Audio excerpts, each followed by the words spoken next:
Hello? There we go. Hi, how are you guys? Good. Have you been here before? Okay. Well, today we're working with husband and wife team, our guest artists, Boyd Sugiki, the man sitting at the center workbench, and the woman walking across the studio, Lisa Zerkowitz. And so they're our guest artists this week, and they'll be working with our resident team of glass blowers. And we've been working a lot of these cake stands. And this morning we're going to be making a lot of domes. So we've made some of the stands, and then we're going to make a matching dome for each one, because they're all a little different.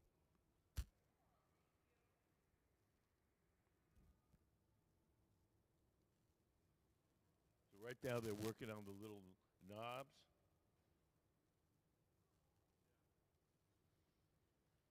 That you pull out, that go on the dough.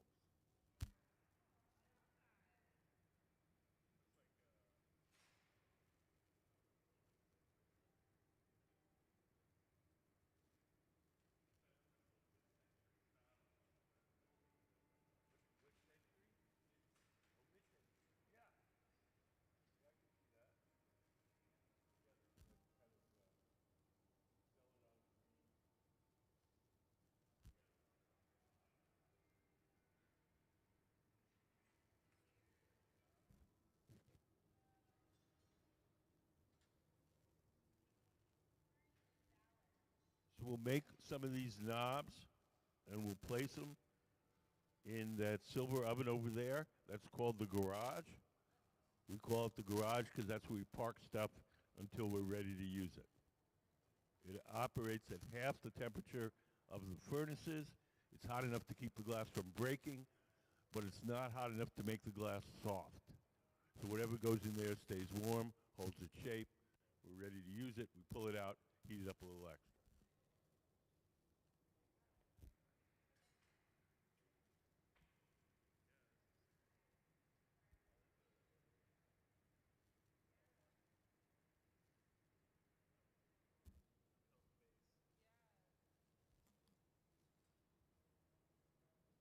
Do you guys have any questions? Do you have any questions?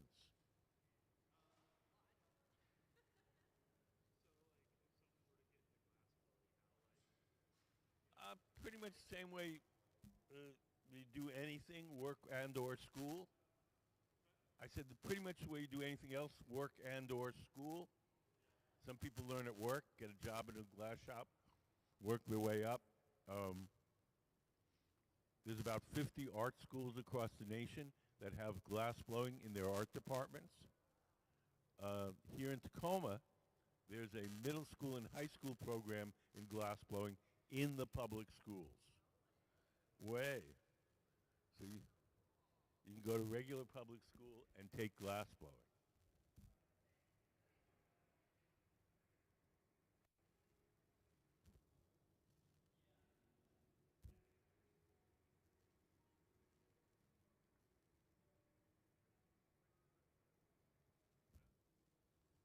Can we put up some of Boyd and Lisa's work up on the big screen?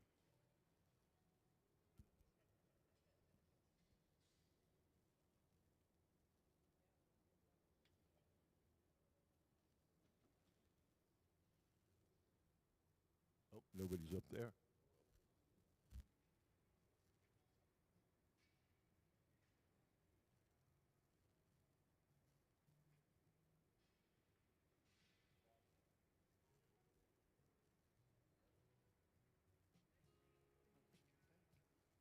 Well, don't let this one stop.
Boyd and Lisa are Washington State artists.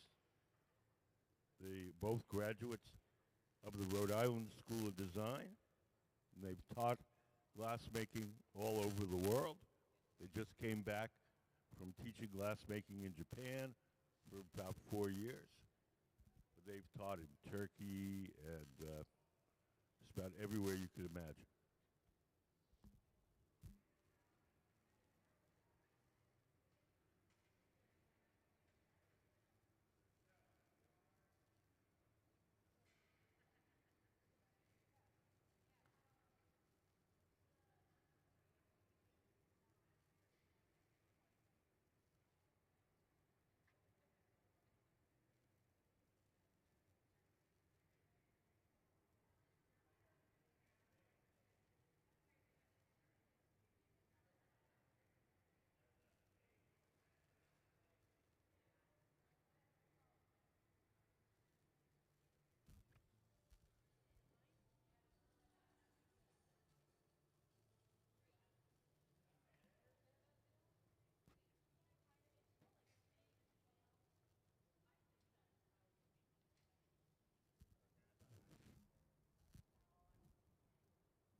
Can we put up some of the work by our guest artists? Boyd Sugiki and Lisa Zerkowitz.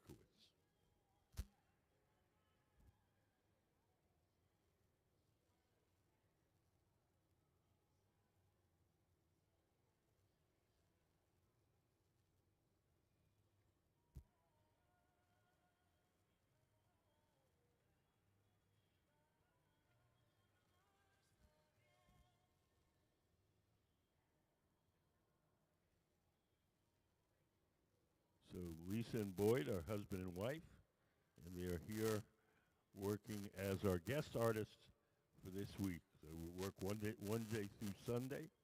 They have rented the studio, and they get the assistance of our resident team of glass blowers. They'll leave one piece for the museum collection, and one piece for our annual auction, and everything else they make, they'll take home with them.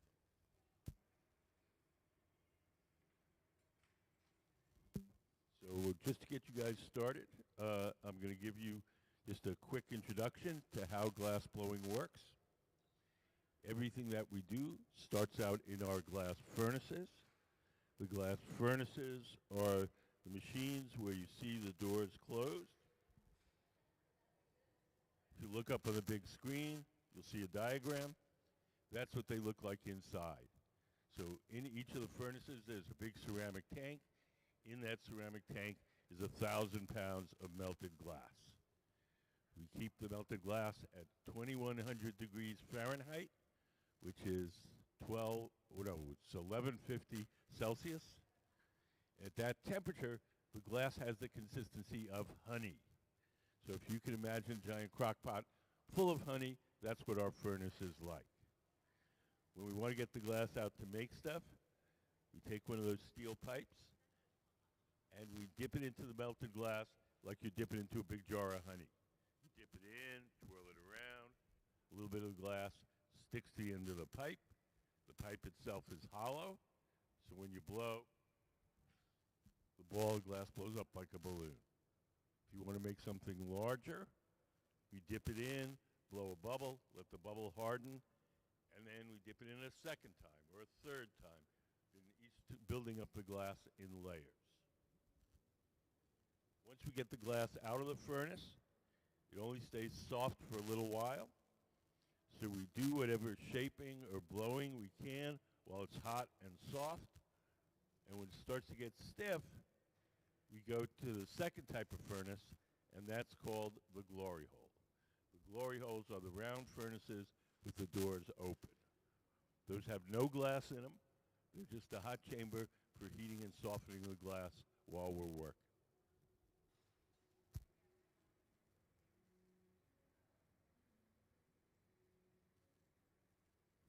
All the glass that's in those furnaces is clear glass. We buy colored glass separately in various forms. We buy it in these bars. We buy it in little chips. We buy it in powders. And we coat our clear glass with the colored glass that we buy. So we buy this like an artist would buy a tube of paint. If you want to make a red painting, you buy a tube of red paint. If you want to make a red vase, we buy a bar of red glass. We have a little video. We can show you how the color is applied. Can we play color overlay?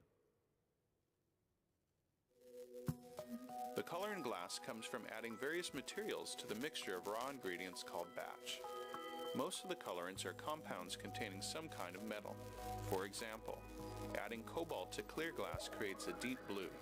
Tin and antimony can be used to create white glass, and gold chloride can produce a rich red or pink-colored glass. Colored glass is melted in furnaces, just like clear glass, and then is usually rolled into bars for storage and easy application. In order to apply color bar to a bubble, we first need to preheat the color to approximately 950 or 1000 degrees Fahrenheit in a color oven or garage. Once warm, the color is then picked up on the end of a punty rod using a little bit of clear glass as a support. The color is then heated in the 2300 degree glory hole to soften it and make it malleable, while another artist creates a small bubble of clear glass on a blowpipe. Once warm, the color is dropped over the clear bubble, and then using a variety of hand tools or the steel marver, the color is rolled back over the clear in an even layer. This process is called dropping color, or creating a color overlay.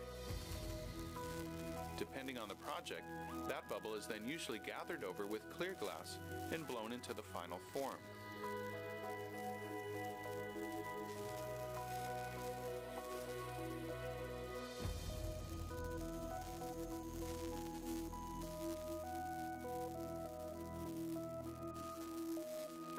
The finished product may appear to be all made from colored glass, but when viewed in cross-section, we can see that there is only a thin layer of color sandwiched between many layers of clear glass.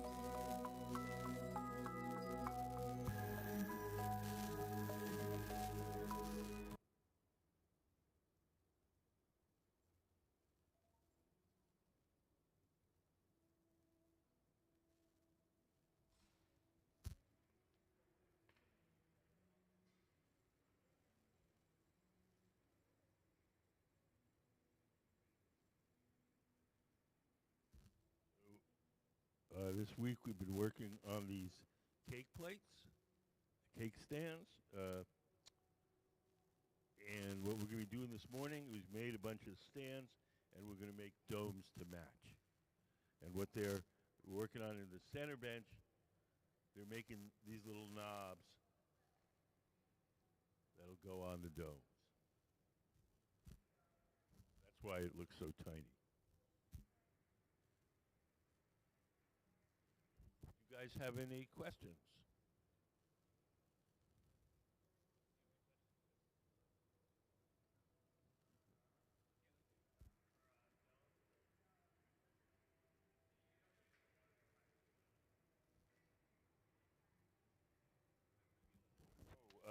That's called frit, F-R-I-T. It's just crushed colored glass. Some of the on some of the domes we have this kind of white crushed, kind of looks like snow. That's what that is. So it's just crushed colored glass. We melt it into the surface.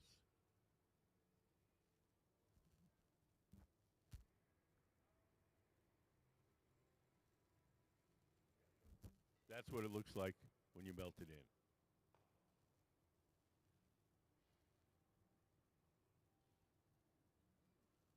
So we're remaking some of the domes that we've already made. Some of them have technical problems.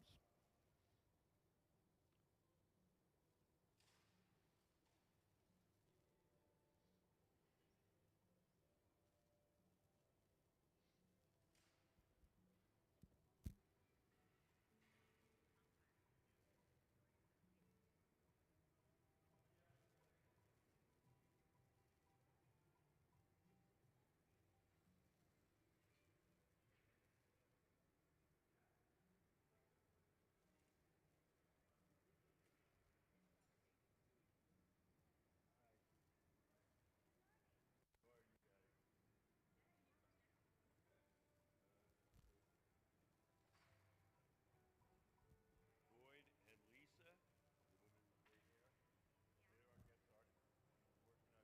I went to art school and they did work with ceramics and they made some plates that were so silica glass like they didn't work well together because they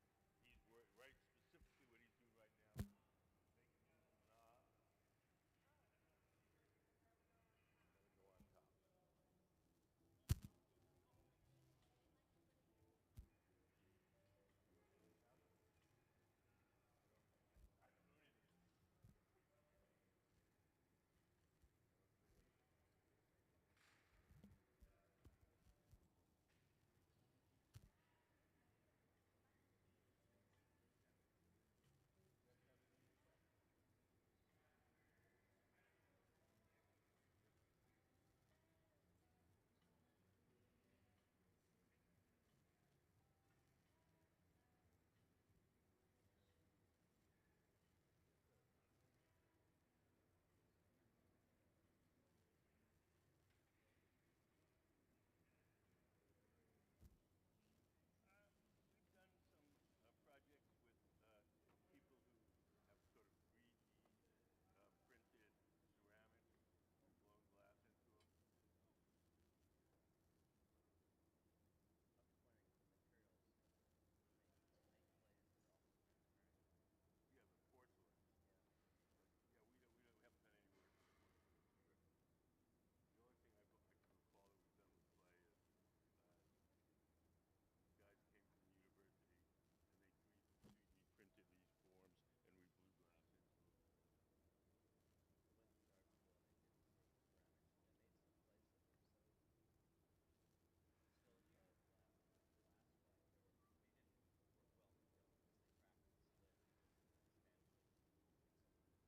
But Well, there's some historical things called sulfides, and they want to embed like little portraits and stuff into the glass, and so they formulated a clay body that was compatible with the glass, that expanded and contracted at similar rates, and they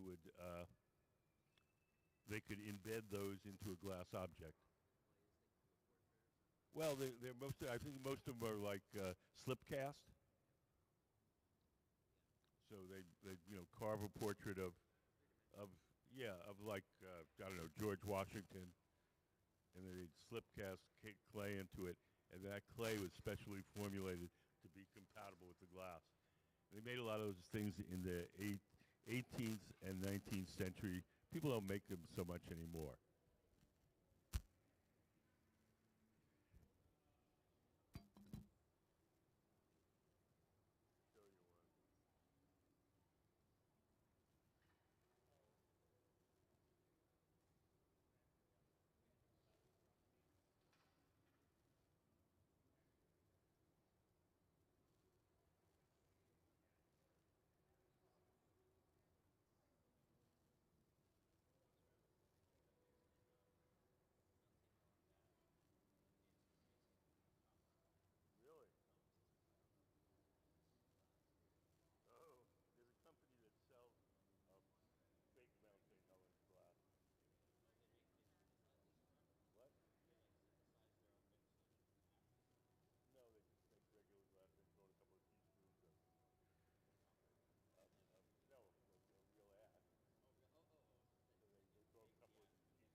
in the center, one of our resident glass blowers, Ben Cobb, is heating up a bubble that we're going to use to make one of these domes.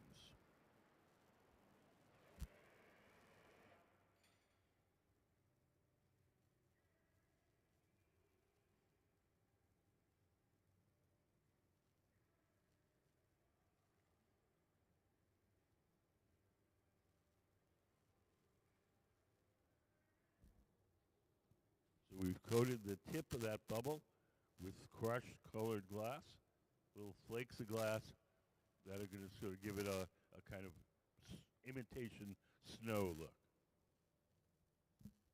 So some of these things that we're making are sort of inspired by the seasons. So there's sort of fall colors, winter, spring.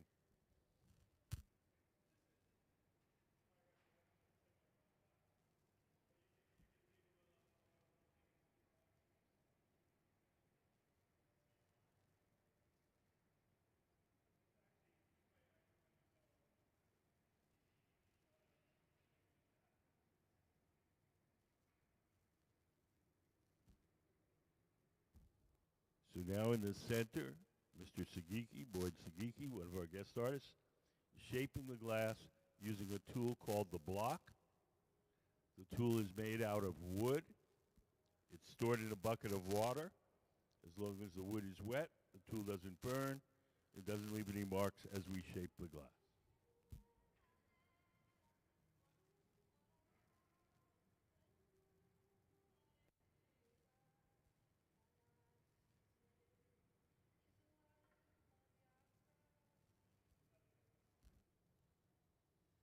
The steel table that he's shaping the glass with now is called the Marver, M-A-R-V-E-R. And it's just a big old slab of steel. It's quite thick so that when we roll the hot glass on it, it doesn't warp because it's like a giant heat sink.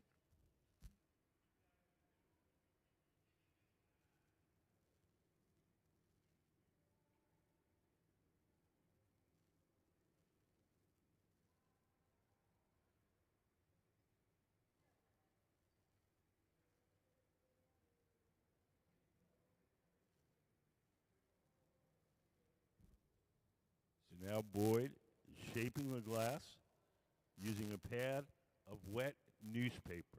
Ordinary, everyday newspaper, folded up a bunch of times and soaked in water.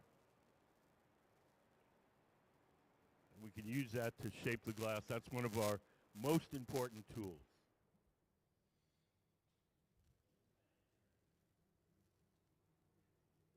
Periodically see him sprinkle water on the pad of newspaper to keep it wet. As long as it's wet, it doesn't burn too much, and it doesn't leave any marks as we shape the glass.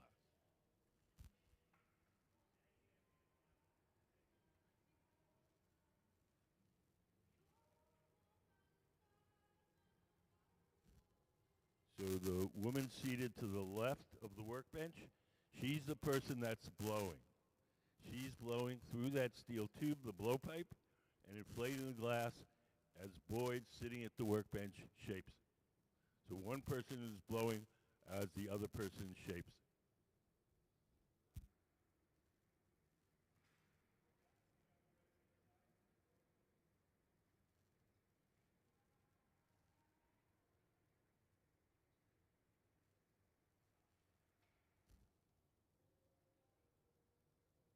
So we're making these domes to fit already made stands. So you'll see him periodically grab the calipers and make sure that it's all the right size. Does anybody have any questions?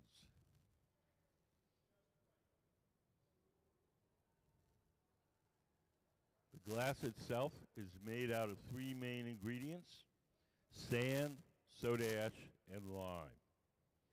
Sand is the bulk of it. It's mostly melted sand. Soda ash is sodium carbonate. It's a chemical which acts as a flux and lowers the melting temperature of the sand. And the lime is calcium carbonate, and that stabilizes the mixture chemically. We take those three ingredients, throw them in the furnace, cook them overnight, and in the morning we have a tank full of glass.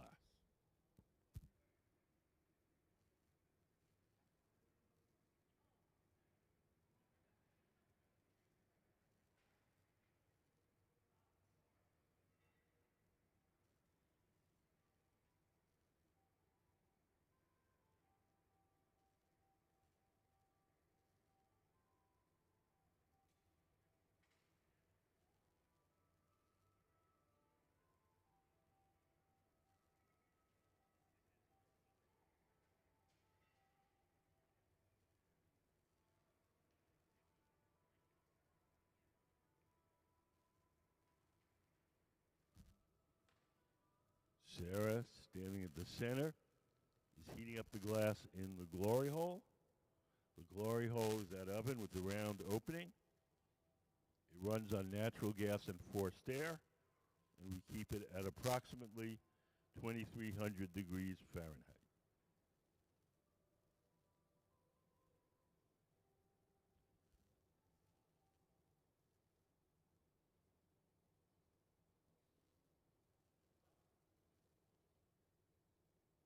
So Boyd is shaping that bubble, and you'll see one of the glass blowers will hold a wooden paddle in front of his hand to shield him from the heat.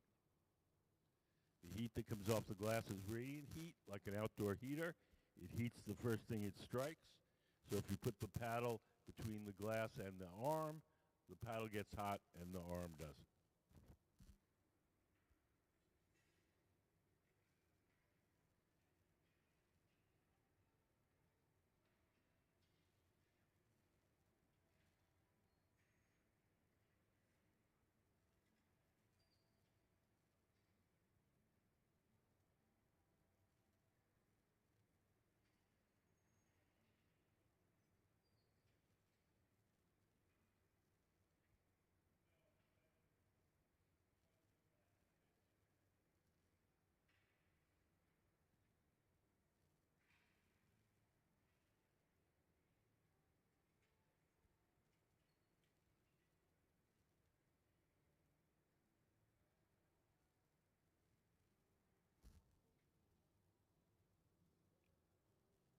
Boyd and Lisa, Boyd Sugiki and Lisa Zerkowitz, are guest artists, are famous glass teachers. They've taught in all over the world, in Turkey, in Japan, and of course all over the United States. They've taught many times here at the world famous Pilchuck Glass School, which is here in Washington State, about 80 miles north of here.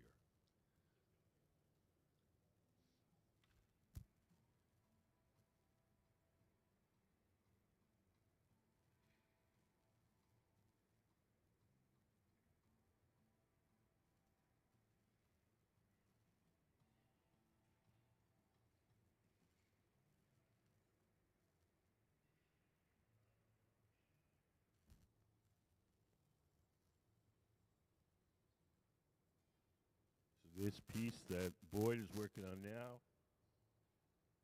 is going to become a dome of one of these cake stands. Does anybody have any questions?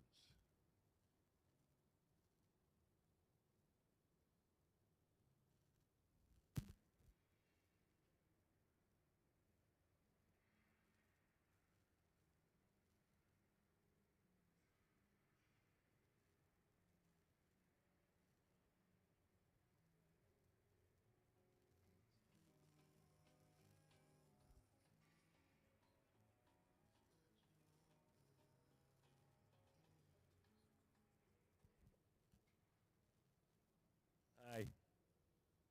How are you?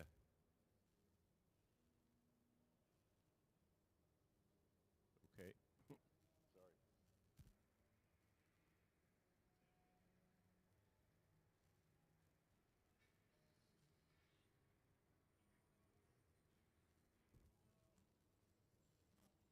So we're going to bring over a little pre-made, a little knob that we made earlier in the day. It's been sitting in the garage, staying warm. And now we're going to attach it to the dome. When you want to fuse two pieces of glass, you have to get both pieces hot. And when you press the two soft pieces of glass together, they will stick to each other. So right now, Boyd is heating up the top of that glass dome. Lisa has the knob that we're going to attach.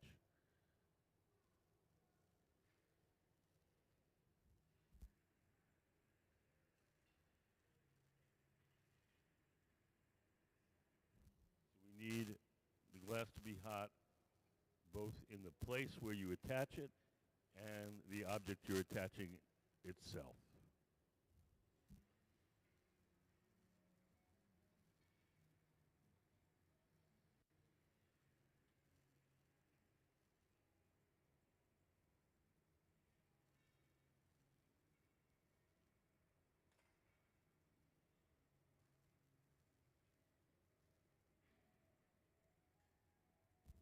Once they feel that the bond is strong enough, we'll break away the metal pipe that's holding the knob.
The next part of this process is to transfer our bubble from the rod it's on now to a second steel rod called the punty. The punty will be attached at the top, and we'll be able to open the opposite side up so we can have a nice dome.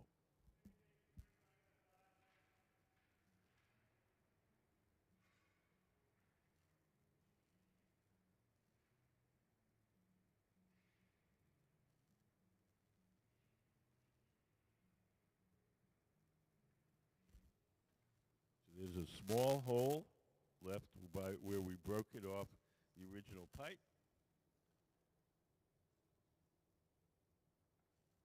And we'll expand that to make the open dome.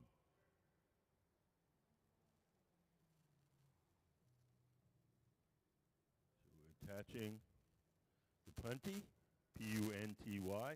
That's what the second steel rod is called. It's going to act as a temporary handle to hold the dome from the top while we shape the bottom. Once we feel that bond is strong enough and centered, we'll break the glass away from the original pipe.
Does anybody have any questions?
Now Boyd is opening up the bottom of the dome. The tool in his hand is called the jacks.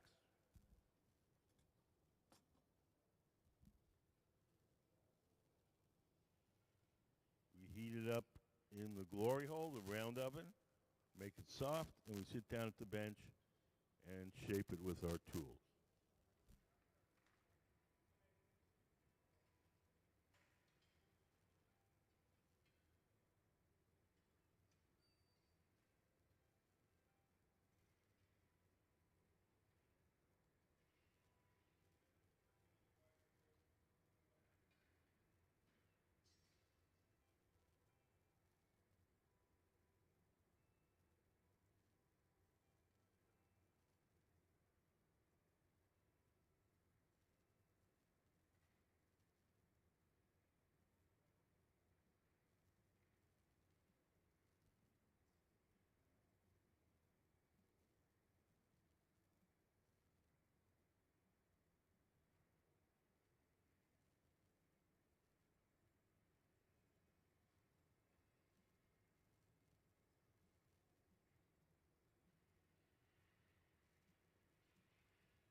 We're each time, as we shape it, we're checking the dimensions because each of these domes has to fit a particular cake stand.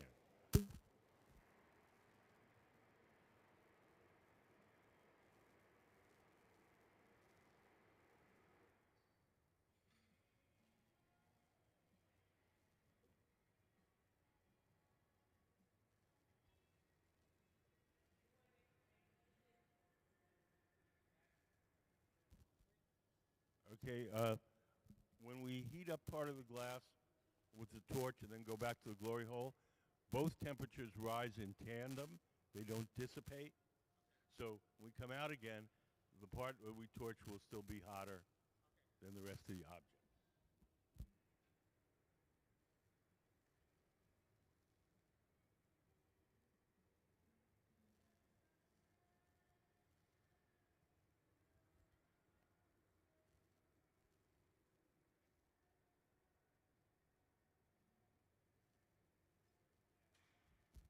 While we're making the shape, we have to be aware of the connection between the metal rod and the piece that we're working on. That connection is fragile. As long as we keep it warm, everything's okay. If we allow it to get too cold, that connection will crack. And when I say too cold, I mean below 900 degrees.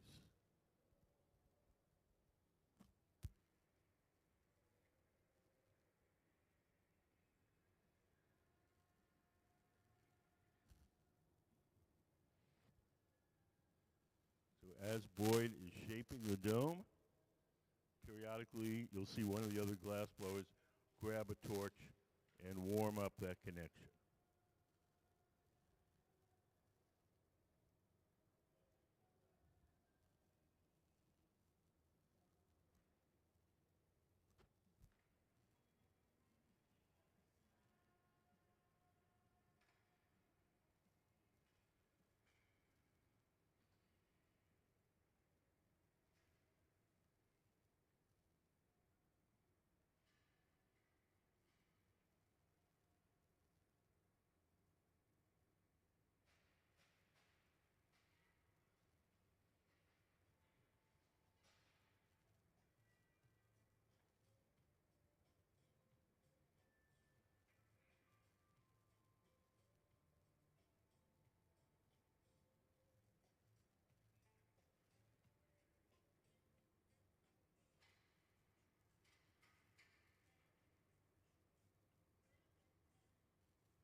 checking pretty closely the dimension of the opening of the dome, because that has to fit a particular plate.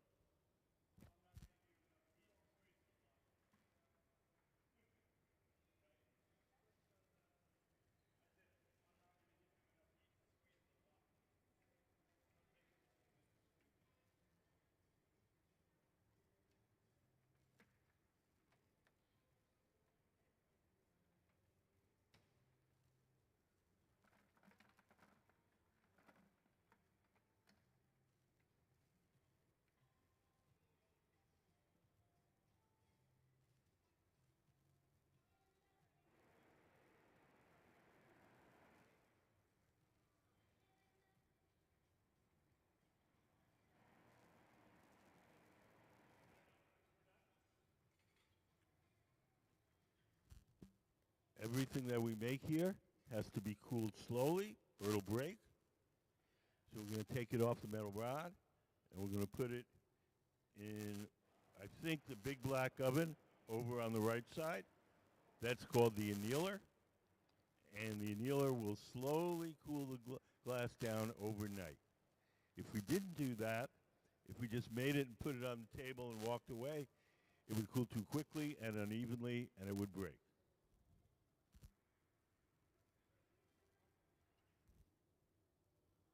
So over on your right, one of the glass blowers, Trent, is putting on some protective clothing. He's going to carry the finished dome to our annealing oven.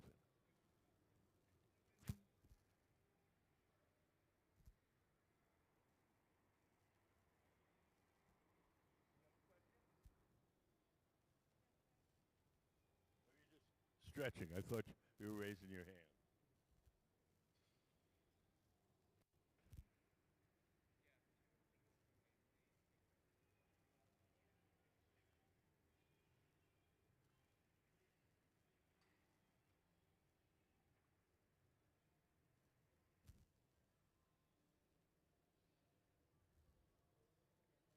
So now in the center, Boyd is taking a torch and warming up the connection between the dome and the metal rod. He's going to crimp it a little with some shears, and then we'll be able to break it off.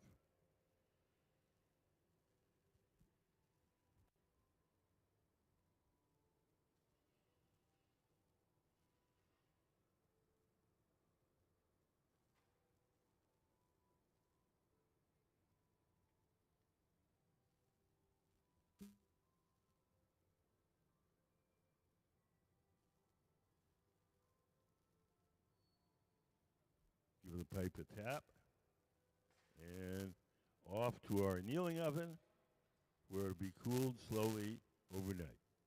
So let's have a hand for Boyd Sugiki, Lisa Zerkowitz, and the Museum of Glass Hot Shop team.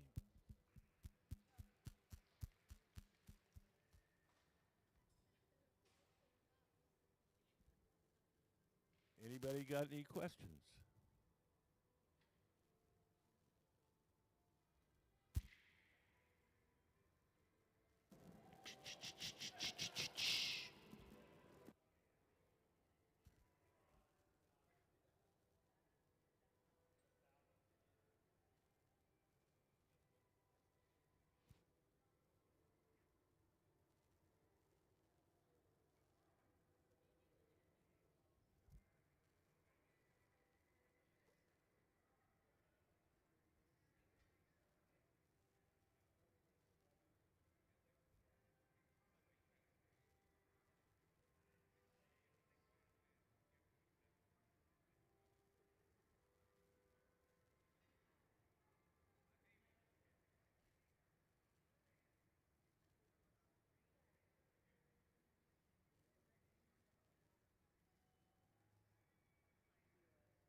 So over on the far left, we're starting the next dome. Ben has blown a small bubble. He's taken it over to our pipe cooler.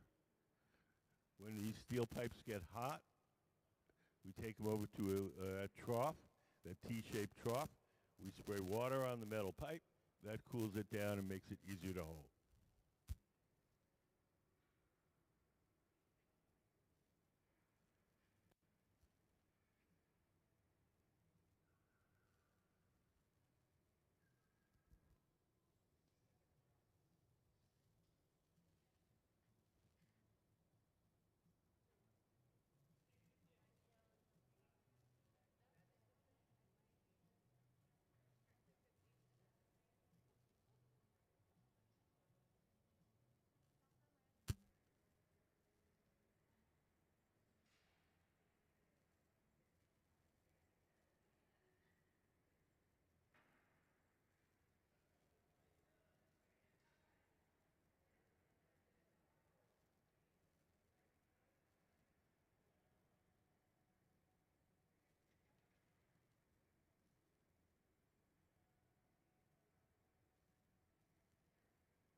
So in the center, Lisa Zerkowitz, one of our guest artists, is laying out some crushed white glass. We're going to melt that crushed white glass into the bubble to make a little snow on top of our dome. So once we incorporate the crushed glass, this is what it's going to look like here.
So you see Ben has a bubble of clear glass, and he's picking up some of the crushed white glass on the steel table.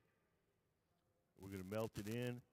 We'll get that kind of flurry of snow effect in the final dome.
In the center of the workshop, Sarah Gilbert, is heating up our bubble that we're using to make the dome.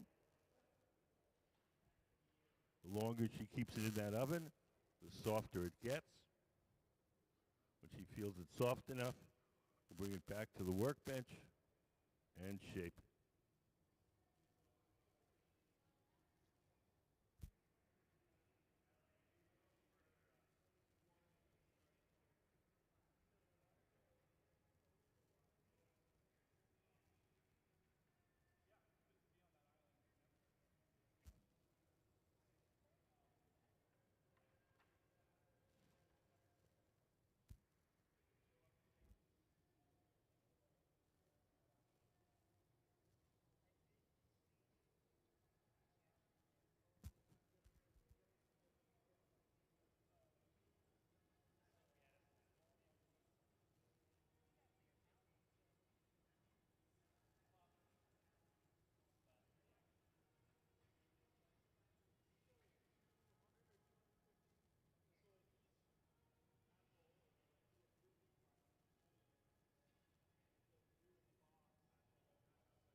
When Boyd points the bubble down at an angle like that, the bubble is soft and it'll stretch under its own weight. So he's making that bubble longer.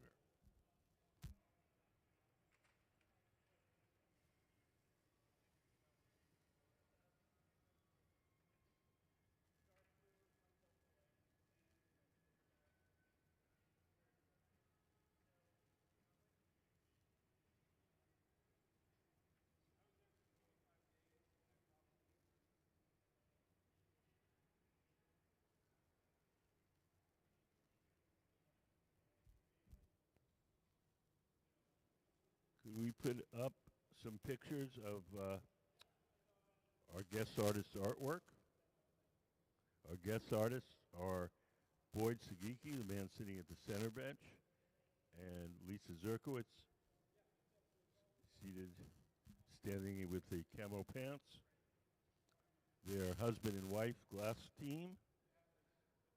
They work out of Seattle, live and work in Seattle, and they've just returned from 4 years of living and teaching in Japan.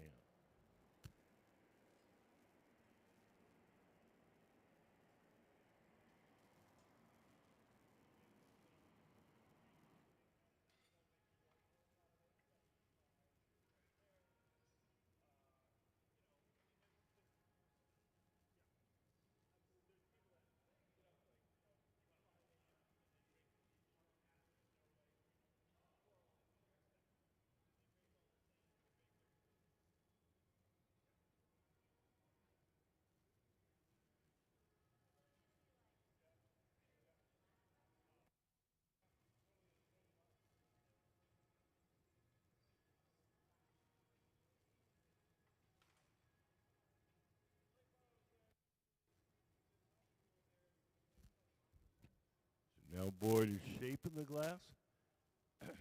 The pad in his hand, the gray pad, that's just folded up ordinary newspaper soaked in water. As long as the newspaper is wet, just newspaper, nothing fancy. As long as it's wet, you can shape the glass with it. It doesn't burn too much. And when it gets all burned out, you just throw it back in the recycling bin.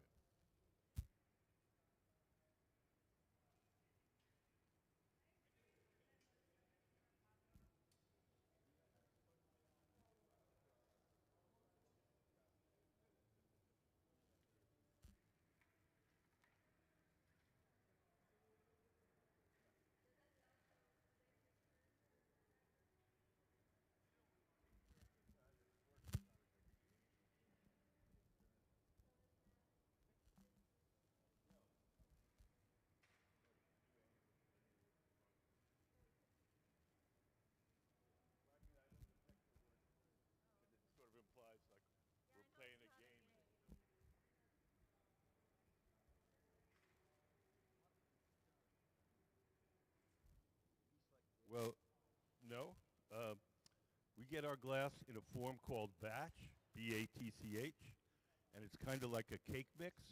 It's got all the ingredients all proportioned, but it's like a just big bag of powder. It's got the sand, soda ash, and lime all ground up, mixed uniformly. We shovel it into the furnace, cook it overnight. In the morning, it all melts together and makes glass. So each of the furnaces holds 1,000 pounds of clear glass.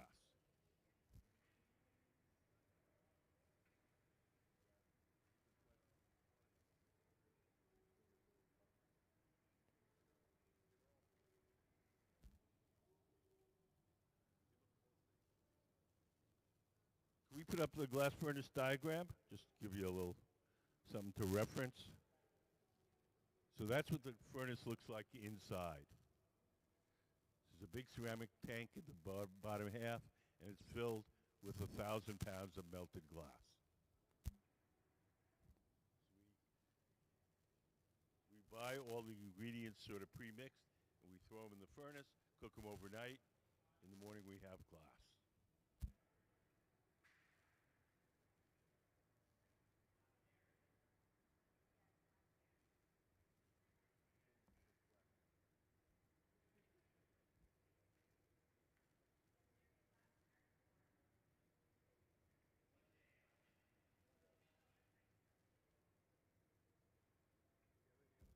Let me know.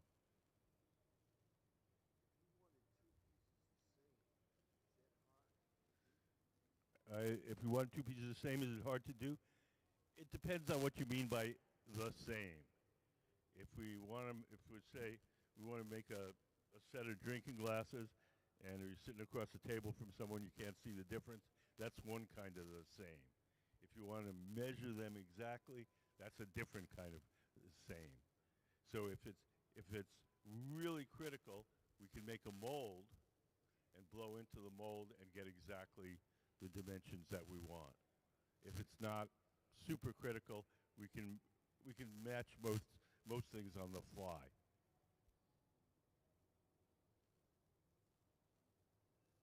Sometimes we'll make, if we want to make a set of 6 wine glasses or something, we might make 10 and pick the 6 that are closest in size.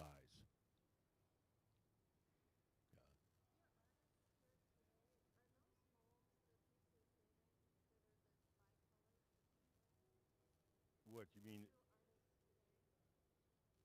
No, there's no molds. This is all done completely freehand.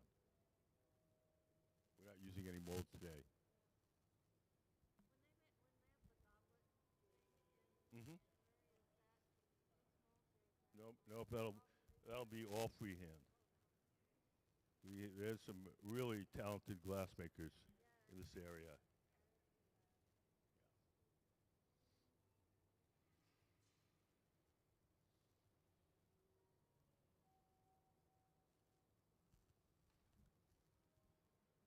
So we have a few things going on here in the museum program. We're going to have a late evening event called Fireside. It'll be the 21st of December. The museum will be open late. There'll be workshops and demonstrations and shopping and all sorts of stuff like that. And that's called Fireside, and that'll be here at the museum on the 21st, and will be open in the evening.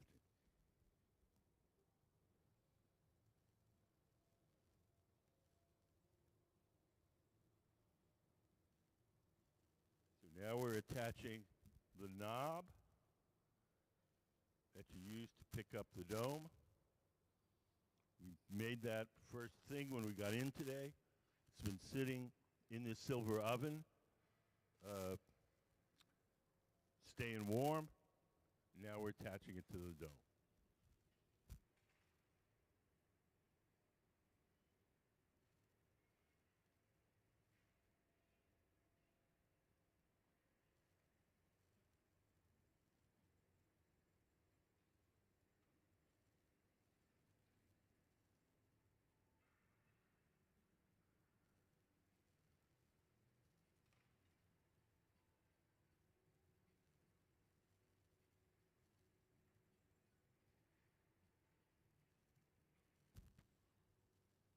So Lisa Zerkowitz in the camo pants.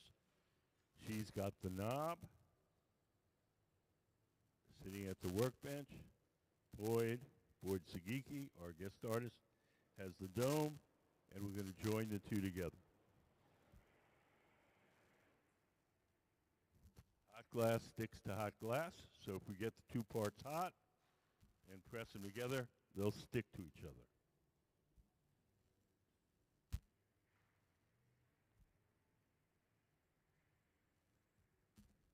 Hi, how are you guys? Good. Do you guys have any questions? It looks like you know the guys.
So each of these domes for the cake plates has to be a particular size. So as we open the bottom of that dome up, you'll see every once in a while uh, Lisa will come by with some calipers and measure it to see if it's going to fit the particular plate that we're matching it to.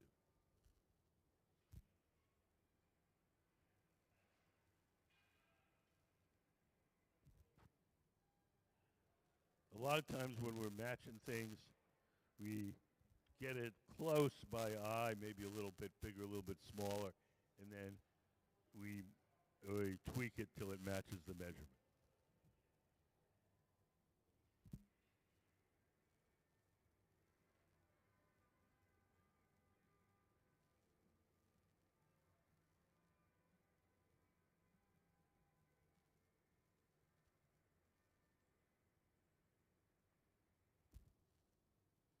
Does anybody have any questions? At 1 o'clock today, our guest artists, Boyd and Lisa, are going to give a talk here in the Hot Shop. They've taught glass making all over the world. I'm sure they're going to have some interesting stories, and so that'll be in the Hot Shop here at 1 o'clock.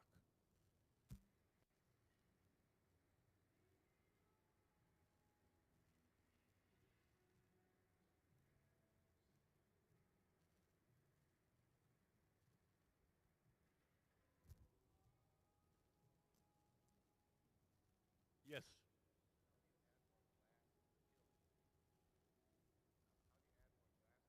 How do you add more glass to the kiln? Well, we get the glass in a form called batch, which is like a cake mix. And when we use up all the glass, we throw the batch in there and cook it. You mean how do we add the glass to something we're working on or to the furnace? Yeah, we get what's called batch. I compare it to a cake mix. It's got all the ingredients that we need, all proportioned out. And so we just shovel in the furnace and cook it overnight.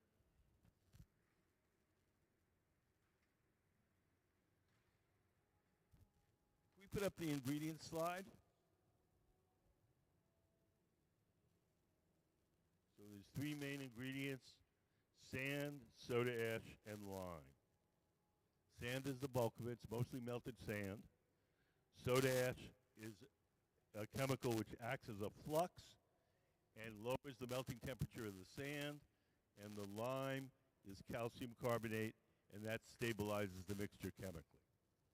Throw those things in the furnace, cook them overnight. In the morning, you have a tank full of glass.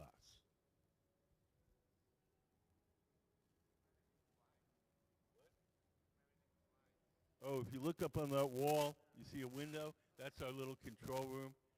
And they're listening to my narration and looking at the floor.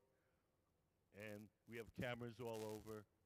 So they're sitting at a big computer screen where they can see the view from different cameras, and they can switch and zoom in, zoom out. Kind of like an NFL game. You ever see? They show the big screens and the... Except we don't get paid as much.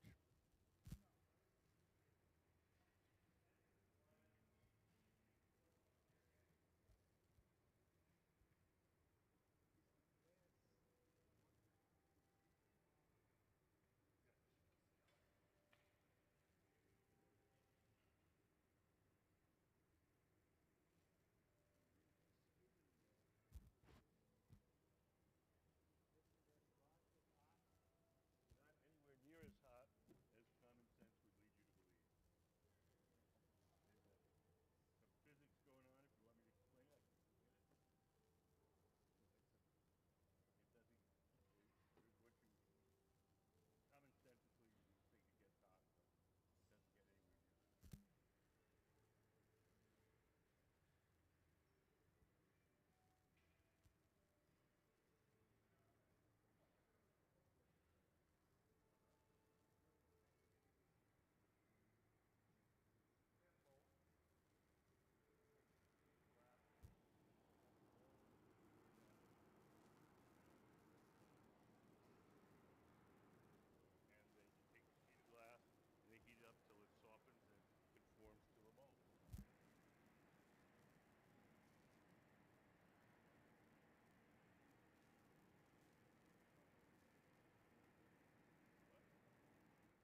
So we're going to take our dome off the metal rod. We're going to place it in our annealing oven where it'll be cooled very slowly overnight. A little tap on the pipe should release it. And into our annealer. So let's have a big hand for the Museum of Glass Hot Shop team and our guest artists, Lisa Zerkowitz and Boyd Sugiki.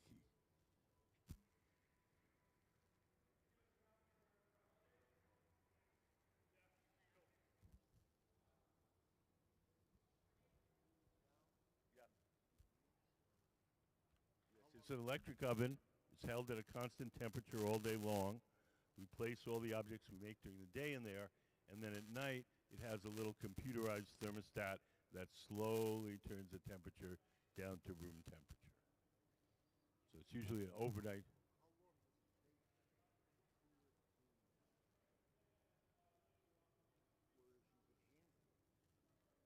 Overnight.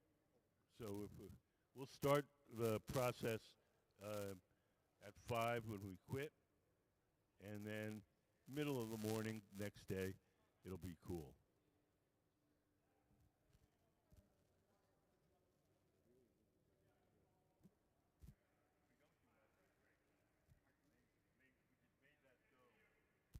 We just made that dome and just put it on the table and let it cool on its own. It would be cool in 20 minutes, but it would break.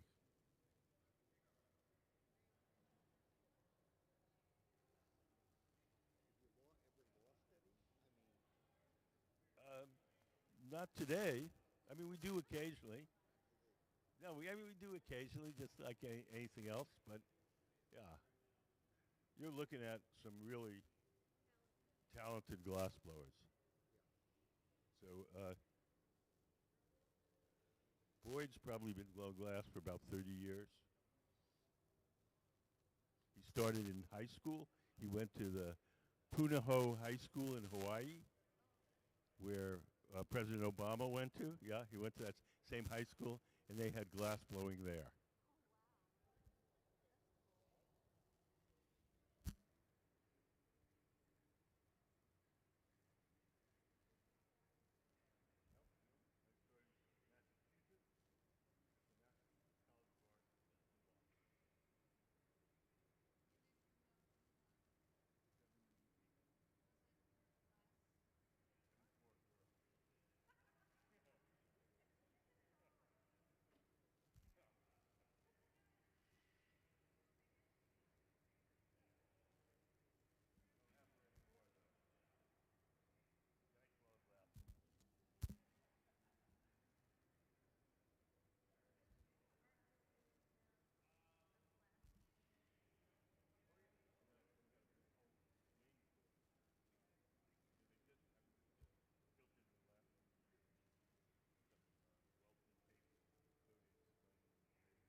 See you guys. Take care.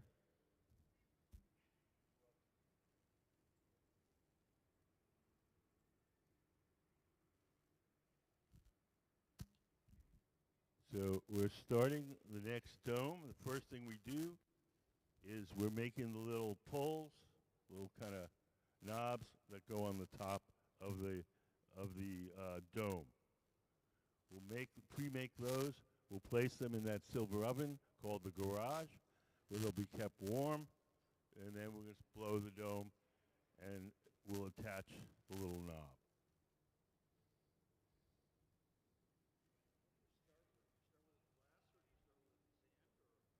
We start with a mixture called batch, B-A-T-C-H, and it has all the raw ingredients that make up the glass.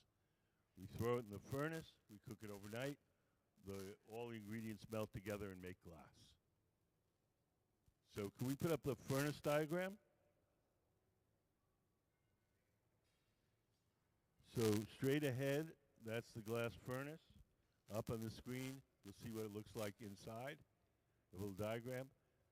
So inside there is a big ceramic pot with 1,000 pounds of melted glass in it.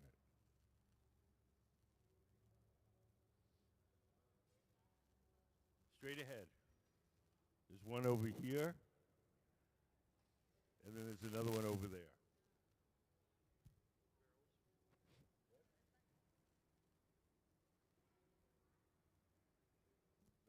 That diagram is just to show you what it looks like inside.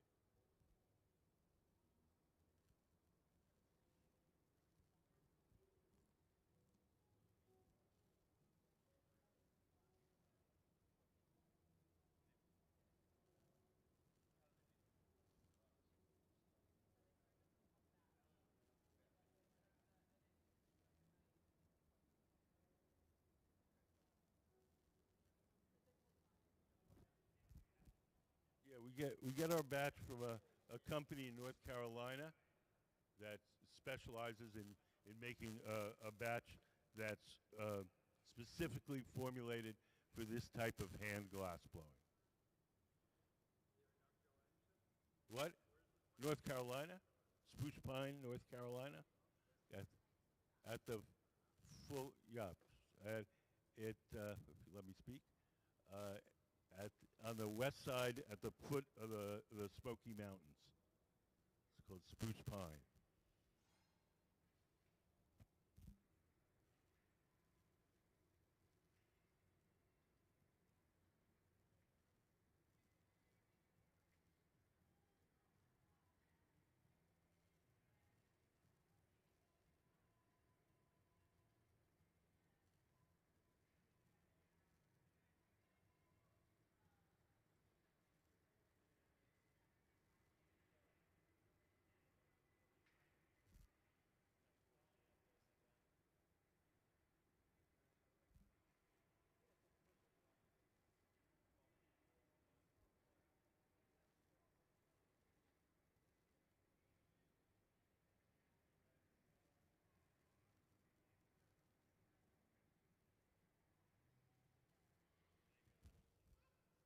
So we're making these little knobs out of solid glass. We've done several different kind of colors and designs. And we'll put them in the garage, the silver oven with the curved side, and keep them warm until we're ready to add it to the dome.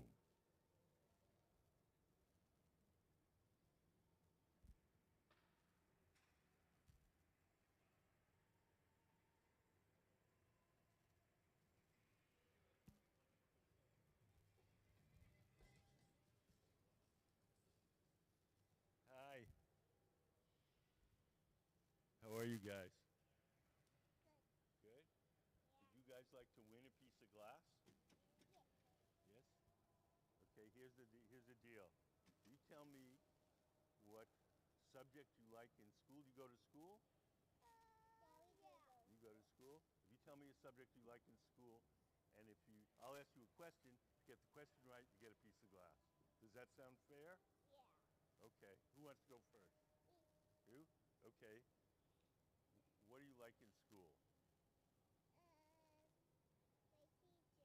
You like your teacher? What's your teacher's name?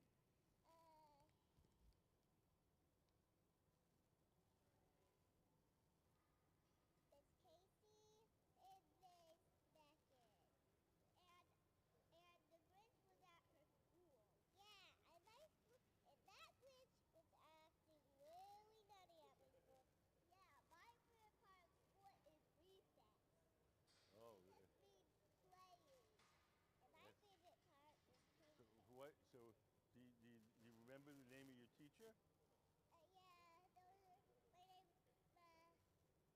Yeah, my name is Glenn and I'm almost 3. No, not you. The name of your teacher. Your teacher at the school. Oh yeah. Her name is, I have a teacher named Miss Duckett. Miss Beckett. Okay, there you go. So you've answered my question. My teacher is Are your named, parents here? There? no, my Can they have this little tiny piece of glass, or is it? It'll be too. and my teacher is Okay, named there you go. Dingleback. Okay, and so what subject do you like in school? What's a subject? Subject is like math or reading or spelling. Oh, I like math. You like math, and how old are you? 5. 5? Okay, can you tell me what 4 plus 3 is? 4 plus 3. 4 plus 4. No, 4 plus 3. Oh, I don't know. How many is that?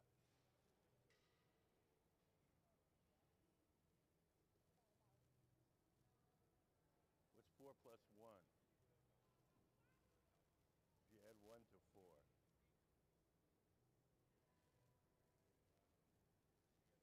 Look at my hand. I have 4 fingers up, right? Yeah, If I add 1, how much is that? 5. Okay. If I add 2, how many is that? And if I add 3,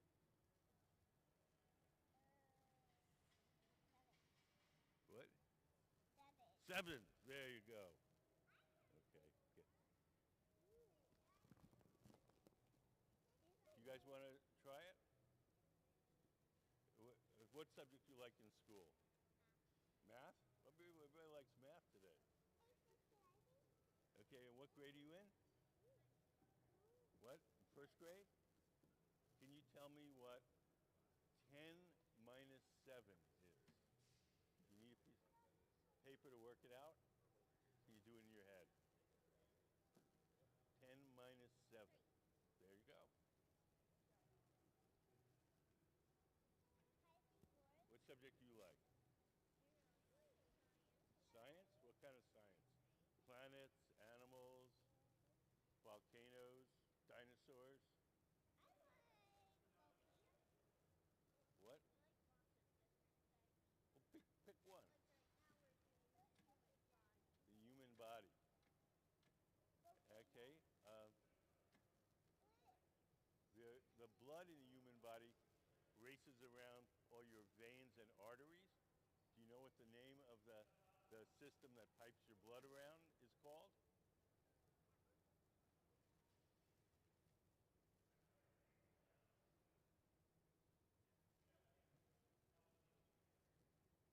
Do you know what they call all your bones together? What? There you go.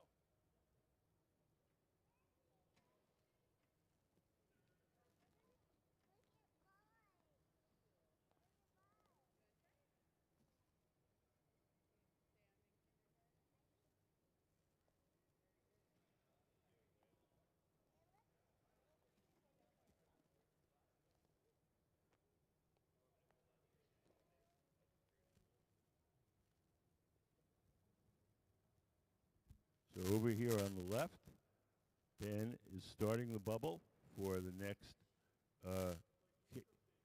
cake dome.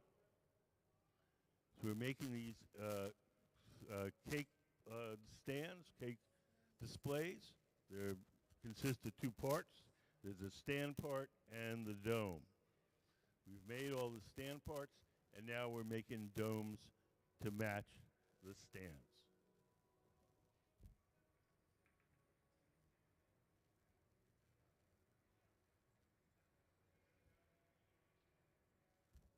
Does anybody have any questions?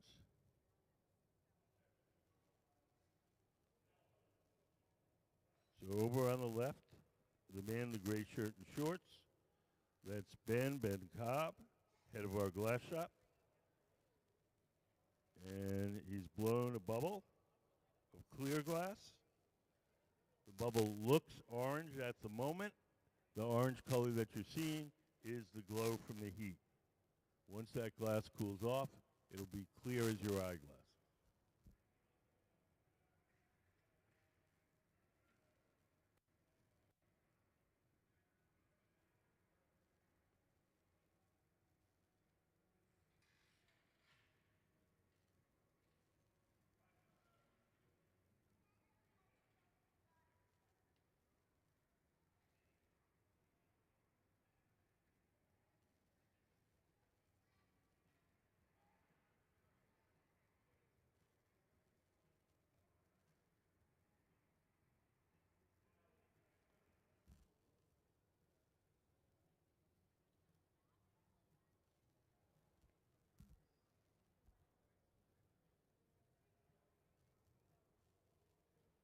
I bought these for the kids' prizes. Nice. They're all sparkly. Oh, those are nice and shiny. I love that. Cute.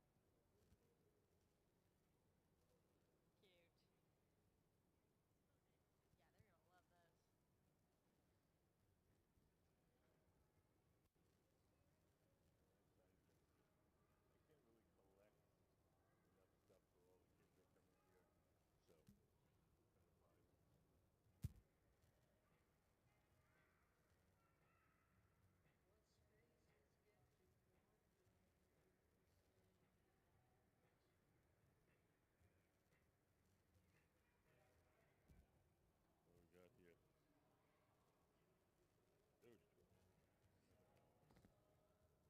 What we got here?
There's George. So Ben, in the light gray shirt, sitting on the workbench on the far left, is starting the bubble for our guest artist, board Sugiki. And once he gets that thing sort of on his way, he'll hand it over to Boyd, and Boyd will blow it up to its full size and shape.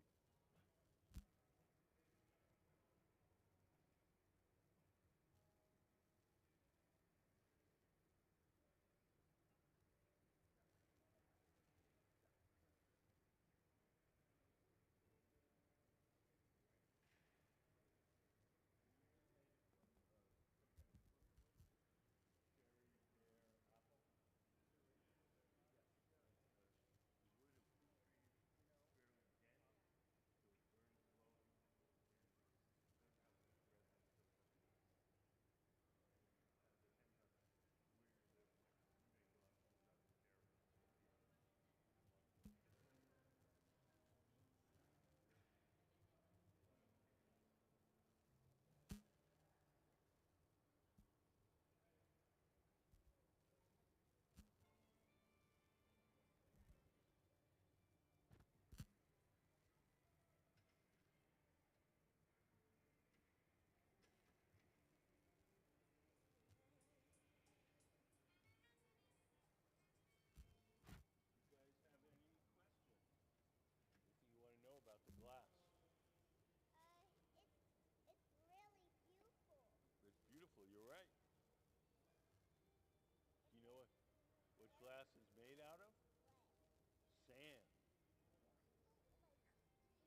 and other minerals, but it's mostly melted sand.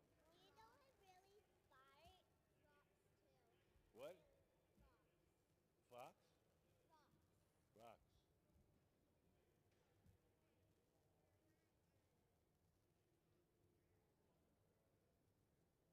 You want what? One of your sisters can interpret for you. You know what she's saying? Well, I'm very inspired. What? Look, I'm very inspired. You're smart? Yeah. Oh, that's good. That's lucky. I wish I was smart. I'm almost a scientist, but I thought be a zoologist when I grow up. Yeah, you want to be a scientist? A zoologist. A zoologist? Yeah. Wow. That sounds pretty cool. You get to, And I go work at a zoo. you can work at a zoo, right? Yeah. And you can play with all the animals and get paid for it. I just show everyone the animals. That sounds like a good job. Well, I like going to the library so much. Uh-huh. I have a cute little puppy named Murphy. Yeah, you had him. He's not. You don't have him anymore. Well, we have pets. Their name is Blossom and Murphy, and we have a dog named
So Boyd, remember, is working at the center bench.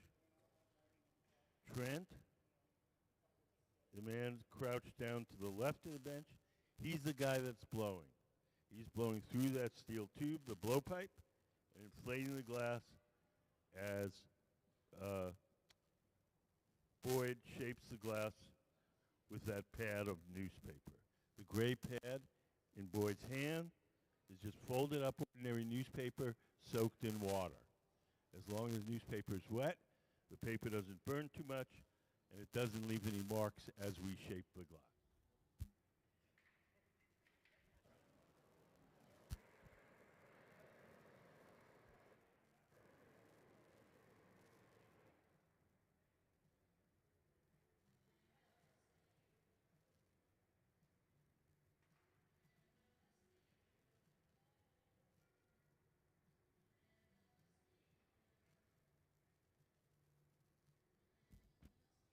So now Boyd's taking a tool called the jacks, and he's squeezing the glass and making a notch in it. That notch is the place where we'll be able to break the glass away from the metal pipe once we're done shaping. The tool is called the jacks, Jacks, and making that notch is called jacking it down. Does anybody have any questions?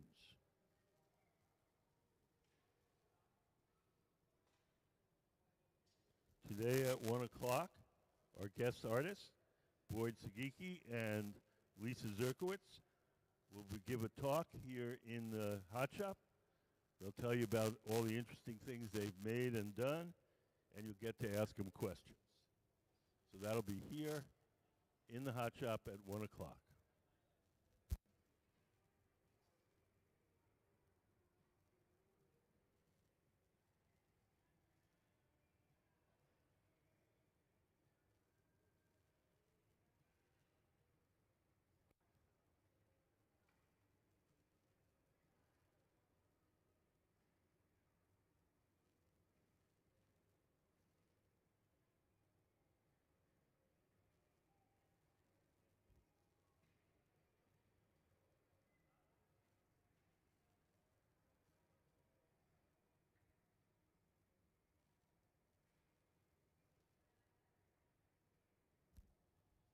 You'll notice every once in a while, Lisa comes over with a big pair of calipers. That's the width that we want the glass dome to be. That would be sort of this dimension here. So as we make it, we check it periodically to see that it's the right dimension. Do you guys have any questions? Okay.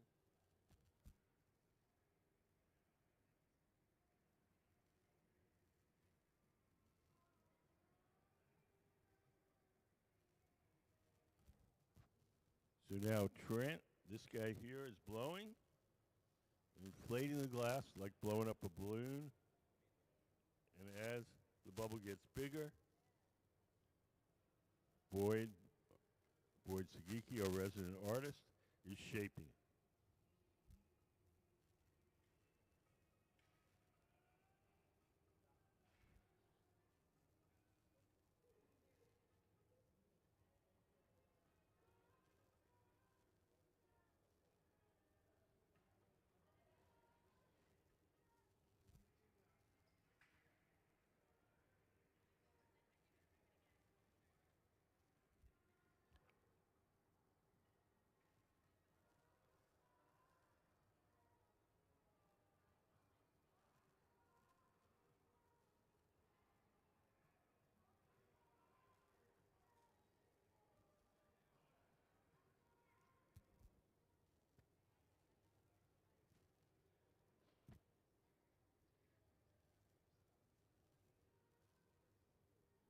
So now Boyd is using a metal paddle to flatten the bottom, or what will actually be the top of the dome.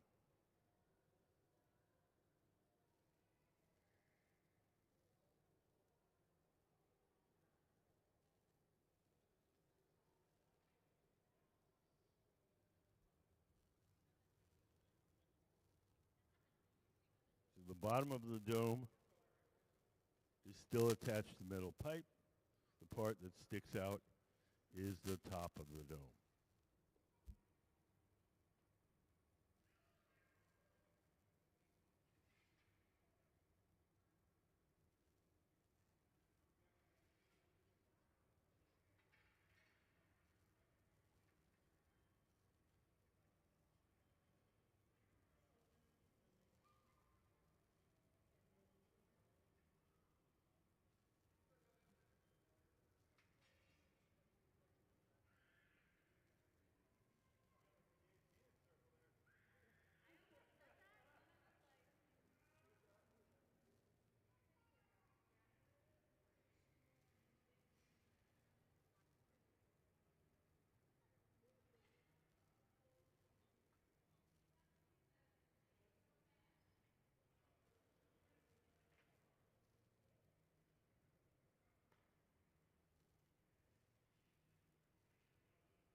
So Lisa in the camo pants,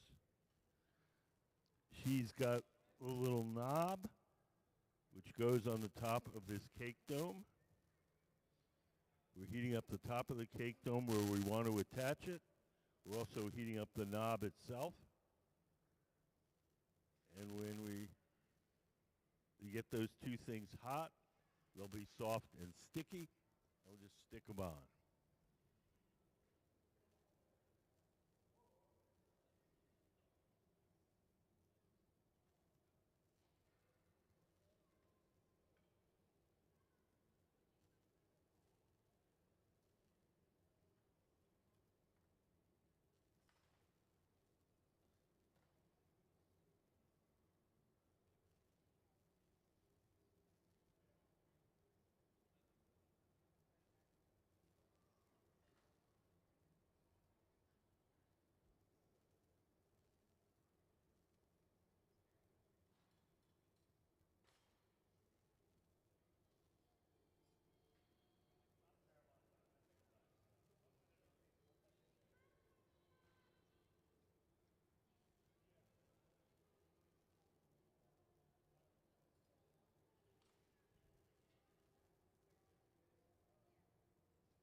Does anybody have any questions?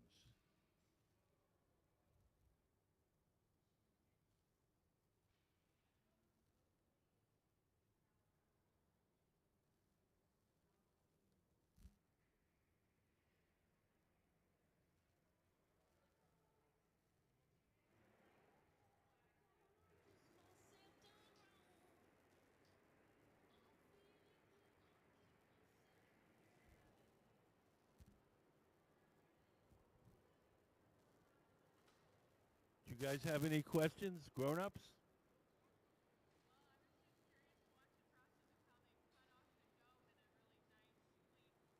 They, as they were blowing the bubble up, they took the jacks, the metal tongs, and they made a sharp notch in it.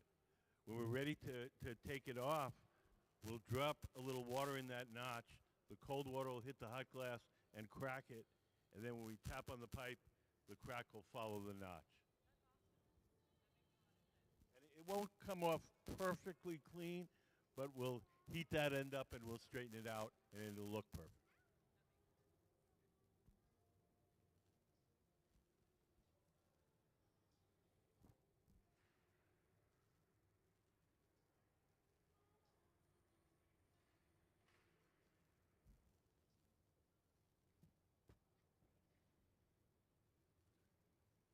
So now we're ready to transfer the glass from the rod it was originally blown on to the second steel rod called the punty. The second steel rod will hold the dome from the top this way, and we'll open the bottom up and fit it to one of these cake plates.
How do we make the glass horsey?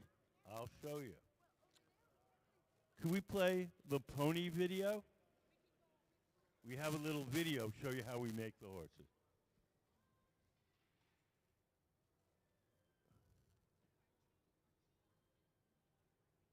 Chris, can we play the pony video? Okay, there it is.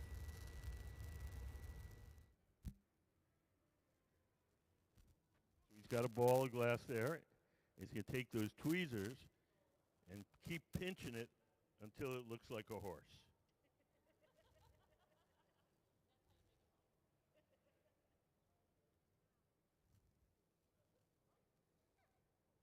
See, it's starting to look horsey, right?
We're heating up the dome, our glass dome, in the glory hole, the round oven.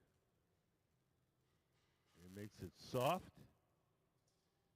And then we can take our tools and shape it. We have a pair of calipers set to the proper diameter that we want. So they'll shape it a little bit, and then we'll check it with the calipers.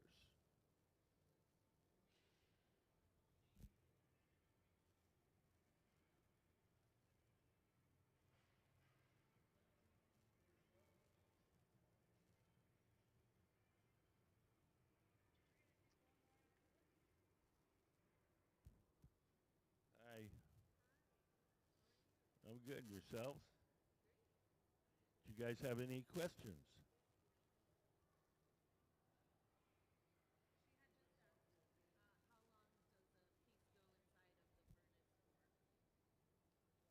Oh, it depends. The longer you put it in there, the softer it gets. So if we want it really soft, we put it in there for a long time.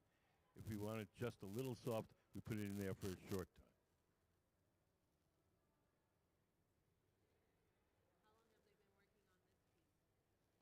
Ooh, I'd say half hour. I didn't actually time it, so I could be off. Horses was a minute and a half. That has to be done quickly or it doesn't work. So you have to get a big ball of glass and start shaping it. If you wait too long, it'll get stiff. And you can't reheat that kind of thing.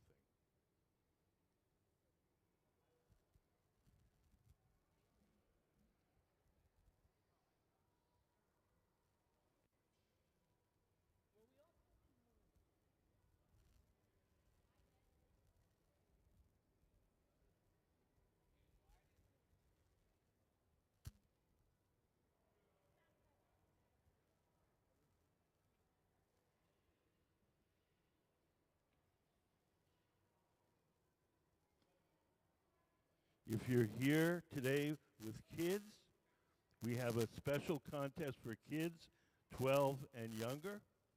Any kid that's 12 or younger and comes to the museum can do a drawing.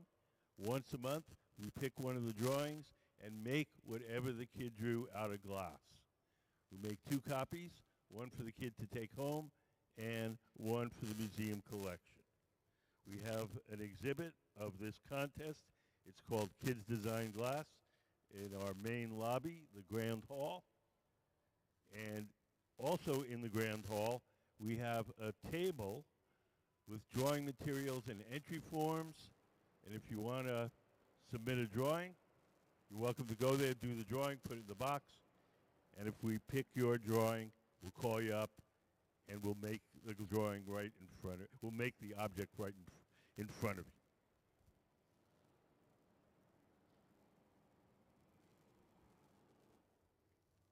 So we're almost finished with this dome.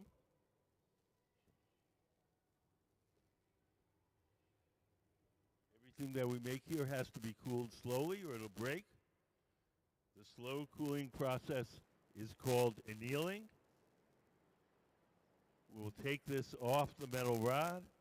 We'll place it in the annealing oven where it'll be cooled slowly overnight.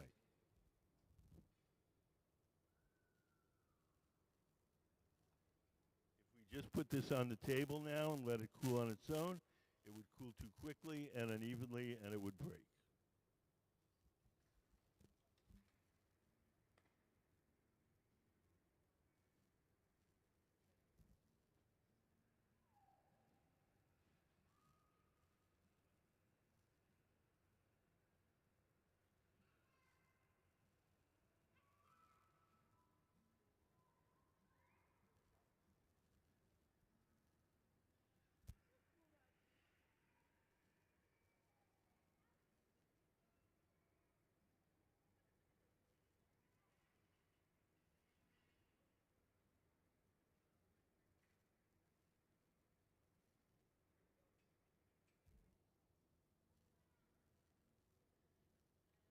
So we're going to give the pipe a little tap, and off it comes.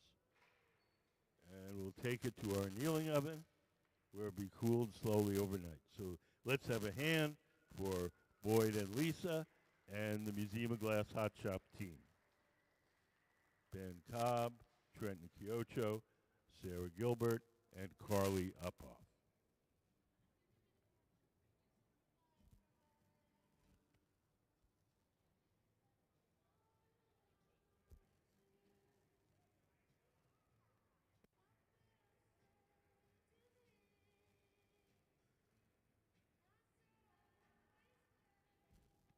Look over on the right, you'll see another annealing oven and so that oven has all the work that we made yesterday.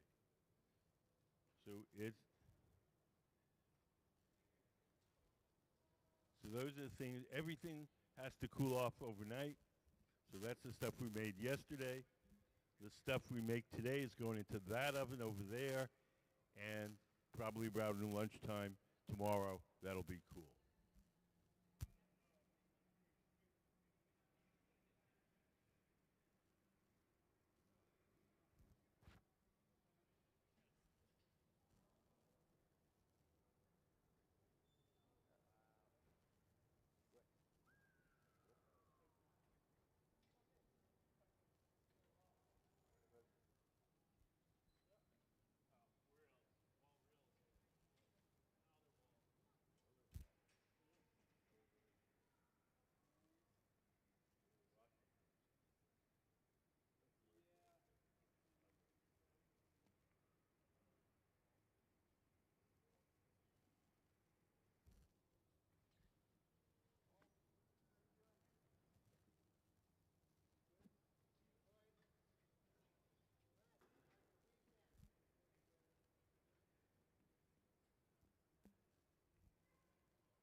Yes, sir. How are you? I'm good. And yourself? So did you see that piece of yours? Yes, I did. Isn't that amazing? It's got to go somewhere. I know. You said it was in the estate sale? No. What? Oh. There's a place down in Soto Mm-hmm. called Pacific Galleries. Okay. So like an auction house? Auction house. Well, it's more of a dealer shop where there's hundreds of little dealers that rent a booth. Oh, okay. Like an antique mall. Yeah, antique mall. Yeah. Yeah, that kind of or where they collectibles mall or whatever you Yeah. want to call it. You know, there's several of them around. There used to be more of them. Yeah. No, I know kind of thing you're talking about. And So, they each one sets up with their I don't know with their rugs or their.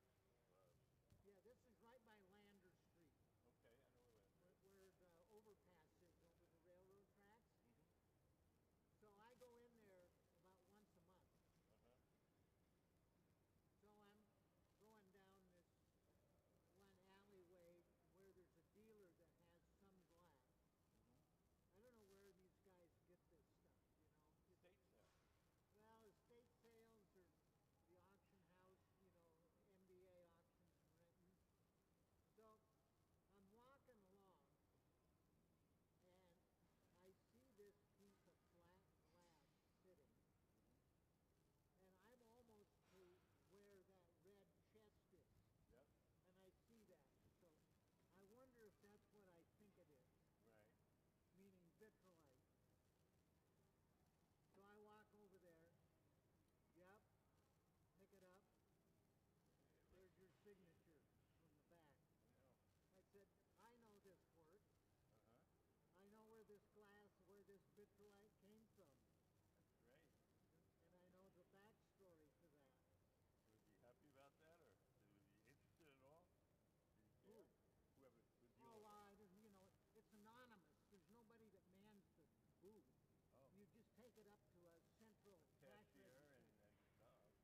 So in the center workbench, our guest artist, Boyd Sugiki, is making the little knobs that go on these cake plate domes. So we've made some of the cake plate stands, and now we're making matching domes to go on the cake plates. So the first thing we do is make the little knob. We'll place it in that oven over there, keep it warm. We'll blow the dome, and then we'll stick the knob on.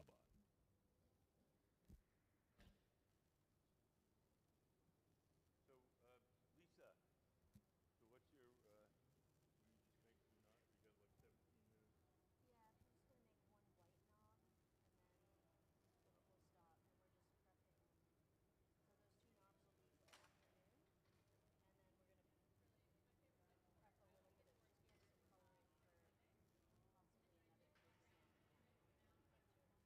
just custom coloring for possibly another cake stand. Yeah, after that knob, that's it. Okay, I mean, you can make, I mean, you might as well go right up to one. In fact, that's what we start at one. If we quit early, people are going to leave. Gotcha. No glass blowing. Yep. Okay. I say go right up to the.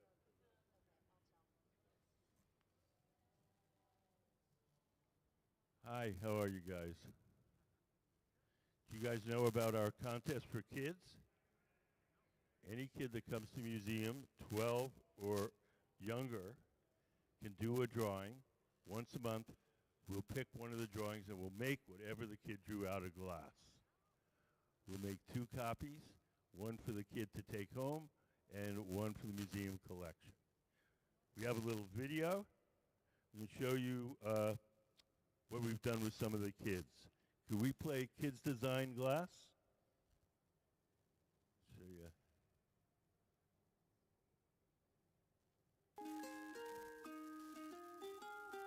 Like art through the ages, glass has always been sort of made by designer and maker. And so to highlight that relationship, we created Kids Design Glass, where kids age 12 and under can make a drawing and submit it to us. We'll make 2 pieces, give one to the family, and we'll keep one to put in our collection and build the exhibition that has been Kids Design Glass. We get a huge stack of drawings, and we sift through them to pick the ones that we can make and the ones that are interesting. 200-300 drawings a month, so we get a stack of drawings. We go through each one. It's a drawing and a story about the drawing. Probably the most unique drawings are the ones that really stick out. The ones that aren't like based on a character that they've already seen. The ones that come straight from their imagination. Usually kids by that age are not really tainted by like pop culture and outside influences. They kind of like what they like. My original idea for the rainbow marshmallow, when the marshmallow melts, what comes out are their tears. And this one cries rainbows. Like the inside is all rainbow. It was the first time that I was like kind of made contact into like the glass blowing world. And what was really fun about it was knowing that a piece that I've come up with that is like part of my self-expression was like interesting enough for others to like incorporate it into the real world. Being in a creative environment, I think that builds self-esteem, and the fact that they're going to have this thing that they're going to have the rest of their lives of something that they had as a child, and then knowing that they're actually like in a museum collection, which is pretty incredible when you're under 12 years old. If any other kids are entering the program, then I'd say I really hope that your art gets chosen. It is really mesmerizing to see the details being put on. I was just very happy that the Hot Shop team actually chose my art. Who knows, maybe if you're timing it just right, you could actually get up there when your art is like being displayed up there.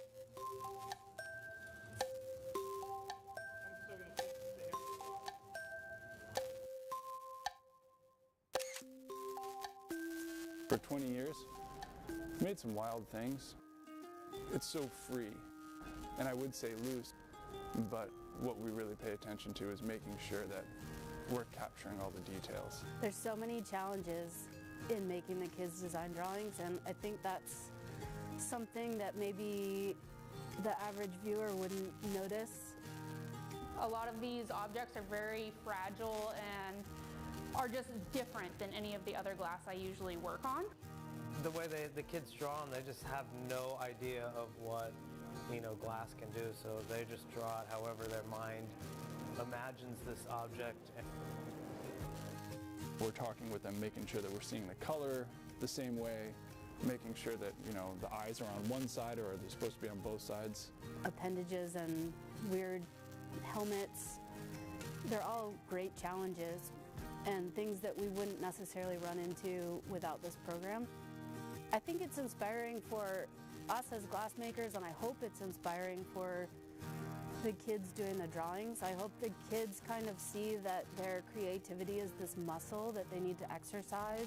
One of the best parts about the program is seeing the kid in the front row giving us tips on how we can make it better or things they don't like that we're doing. They have a voice here. I designed a lion crab in 2011. Just recently, we went back to the museum, and seeing my piece on display at the museum was just incredible. I mean, we have times where people come in the crowd and some young adult, you know, in their 20s or early 30s is like, hey, you made my kids design glass, and they bring out their phone and show us a picture, and it's them like 10 years old, and you know, it's to see the impact that we've made. I think every single one is special.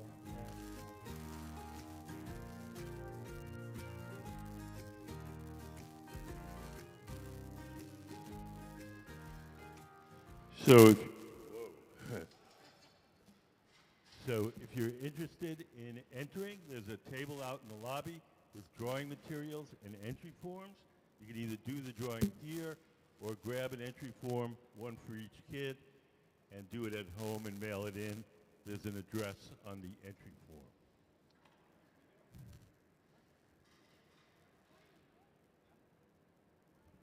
So take a walk, when you leave here, take a walk around the lobby, and you can see all the, we put a selection of sculptures that we made from the kids' drawings. If you win, we'll call you up, bring a whole family down, and we'll make it right in front of you.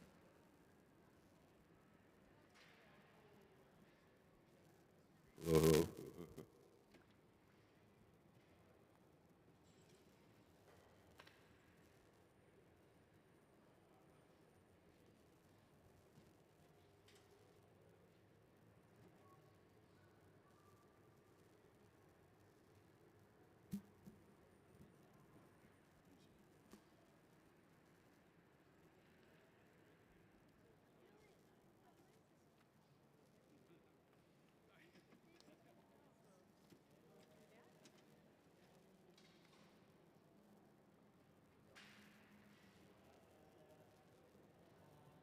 Super loud.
Hello, hello. Test 1, 2. Thank you. All right. Okay.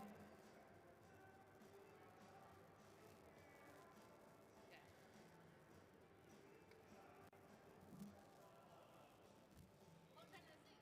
Yeah. Oh, thank you. Good afternoon. Oh, wow. Thank you. Good afternoon, everybody. Sorry about that. We're going to get started with our artist talk here in just a couple minutes. In the meantime, if you have any questions about our hot shop or the museum, my name is Katie, and I'll be emceeing today, so let me know.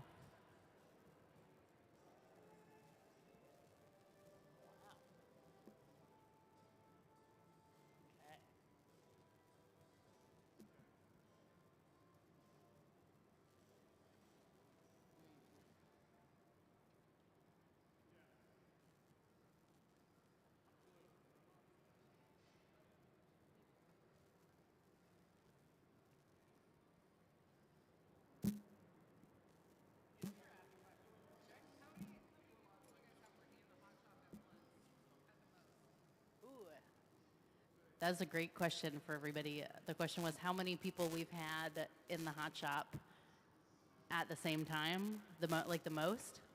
So we had a residency week with Dale Chihuly and his team, and that is one of the busiest teams that I've seen work. And what makes it busy is the number of benches that they have working at the same time. So if you have a team of 3 to 5 people per bench, and we have 3 or 4 benches, it can get, you would think it would get crowded, but one of the things that's always been really remarkable to me is that the teams that work together frequently seem to not even need to talk to each other. There is a cadence and a level of like trust and communication that really stands out when that big of a crew comes to work here. Other things.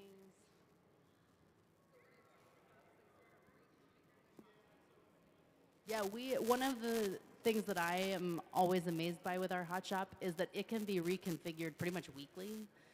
We try to be available for any scale project that a visiting artist or rental brings to the hot shop.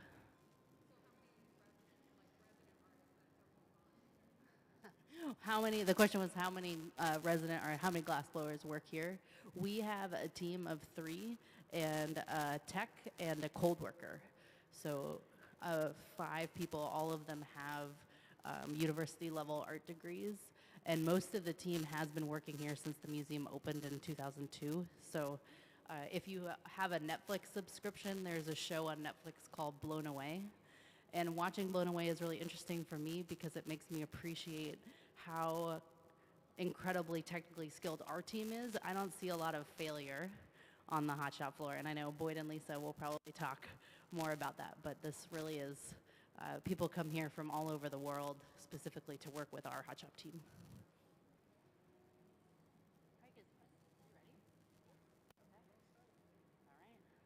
All right, well, good afternoon, everybody. Welcome to Museum of Glass. Thank you all for being here. My name is Katie. I'm our curator here at the museum, and since we opened in 2002, we have been hosting between 20 and 40 residencies a year. As I was just saying, artists come from all over the world to spend 5 days working for our hot shop team. They get to keep everything they make during the residency, with the exception of a piece that joins our collection and a piece that supports the museum and fundraising. So often artists are coming here to experiment, to try new ideas, and to use the expertise of our team. I'm honored to introduce this week's visiting artists. Boyd Sugiki and Lisa Zerkowitz have been blowing glass together since they were at Rhode Island School of Design, where Sugiki earned his MFA in glass and Lisa earned her MA in art education. They have been working historically based here in Seattle, but have just returned from a posting at Toyama, in Toyama, Japan, where they taught at Toyama University and helped nurture a really rich glassblowing community there.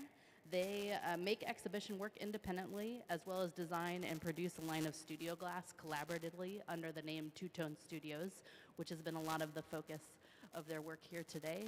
Something that I was really inspired by is how eloquently they speak about the need for design in things that are in your everyday life. They've spent a lot of their week here working on cake plates and other things that you can enjoy and have in your own home. And I'm really excited to hear more about their work and to thank them for such a wonderful week. So without further ado, join me in welcoming Boyd and Lisa. They're here to tell you about what they've been up to and how they got here today.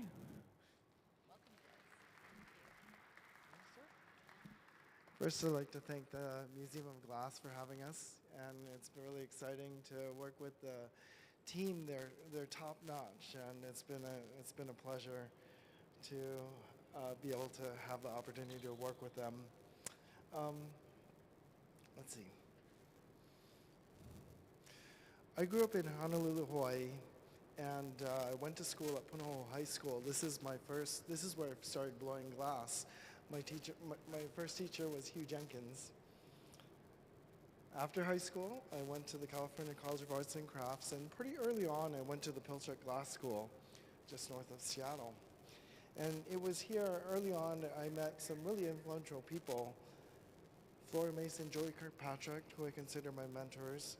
They taught us so much about the glass world, and that's part of the reason that Lisa and I ended up in Seattle, is after we graduated, we came back and worked for them.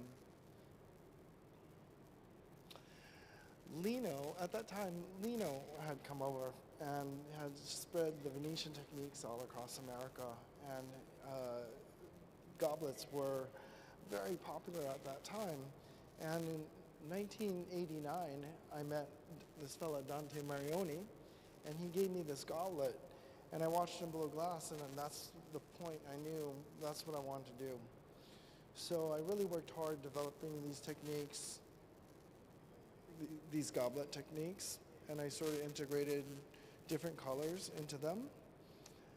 But the design still sort of had this Venetian feel to them.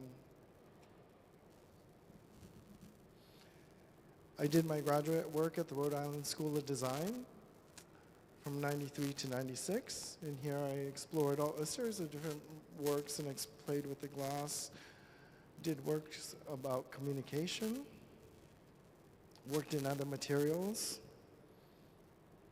This was called Outspoken.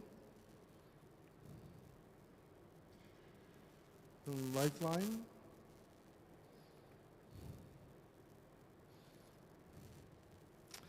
And this is where I met Lisa. We started working together and been working ever since that time. After school, I thought of going back to Hawaii, but I brought her to Seattle instead. We live in West Seattle. We have a shop in West Seattle, and we enjoy being outdoors, and Seattle, Washington's really an amazing place. I started working with goblets again, but I started approaching them a little bit differently. I sort of used the cocktail glass, and I started eliminating parts that referenced Venetian glass. And I started integrating colors, and the cocktail sets started to feel like my own. Olive martini, lemon drop, mojito. This is the lemonade set, cosmopolitan, Manhattan. This is champagne glasses with gold leaf. And this was a set done for the Washington State Wine Commission. A lot of the pieces that we make have this sort of color pattern to them, different bands of color. When we were at the Rhode Island School of Design, there was a design project, and we collaborated on this one project together, and this is the two pieces that we made together. Later on, I realized that the stripes were a design of one of Finland's most influential designers, Kai Frank. His method was a little bit different, but in the 60s, he made tubes and cut them up, put them in an oven, and blew a clear bubble into them. And these were the pieces he made.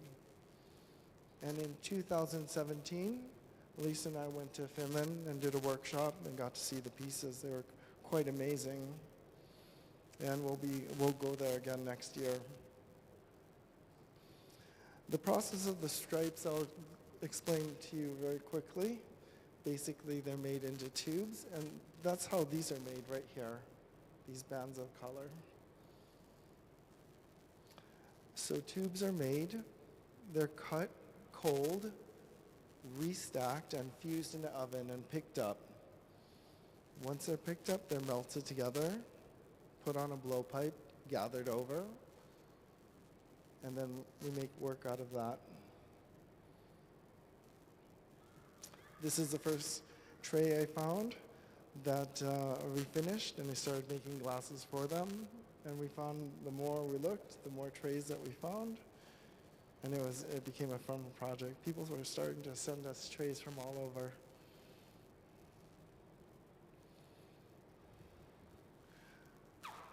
The bowl is my favorite piece to make. This says Bowl Day, and Bowl Day is the best day of the week. It's a real unique canvas, beautiful canvas to apply color to. It's really nice to see the inside as well as the outside of the forms. Besides creating our work, we do a lot of teaching, and it takes us all over the world, actually. One of those places we visited was Turkey. When I came back, I started on this new series of work based on urban landscapes. And these were maquettes for a series of work that I created. These were the bottle compositions. And I think probably in 2004, I came here, I had a residency, I worked with the team and created many of these pieces. The pieces are all bone in parts and they stack together. They're just blown to fit each other. This is the Contemporary Museum of Hawaii. I also create these cutouts. They're almost like paper doll cutouts. Paper's folded, and I use X-Acto knives and scissors to cut these forms out.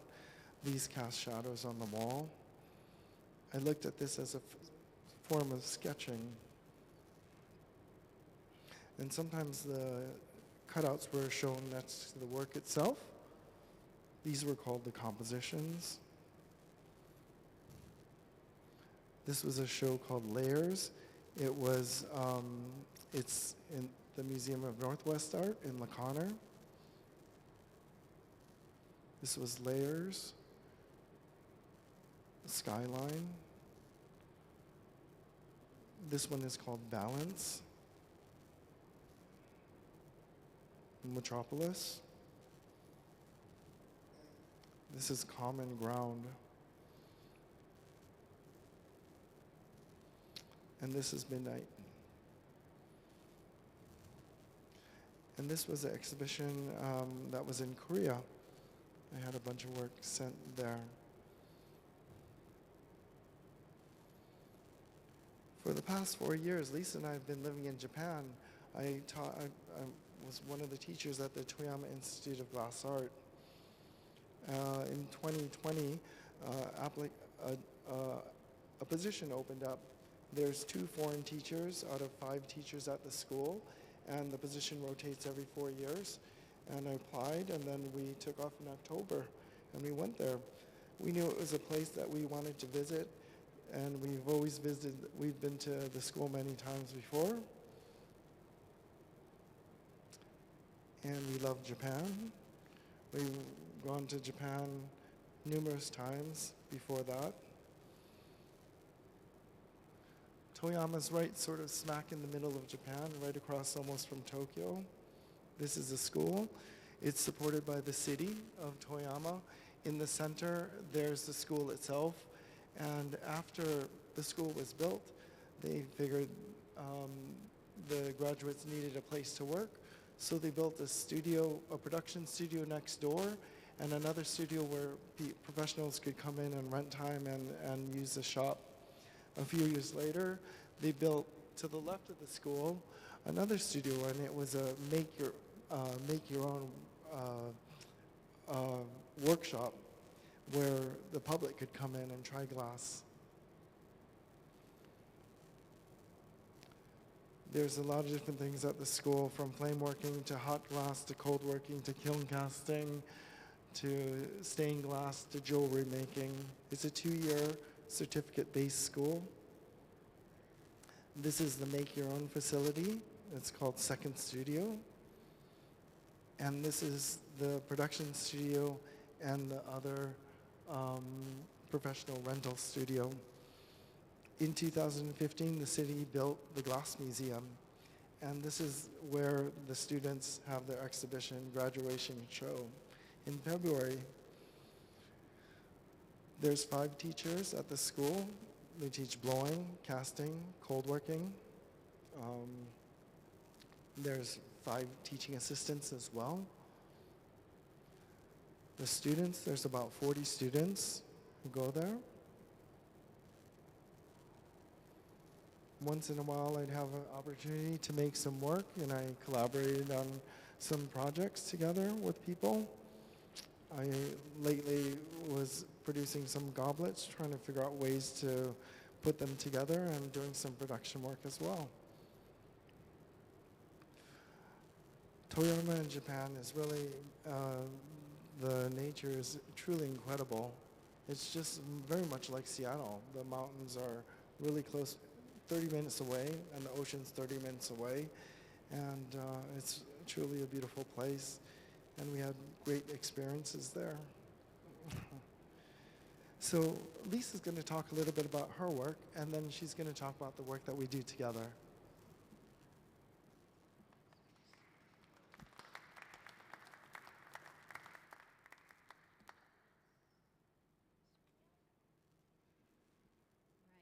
How's everybody doing?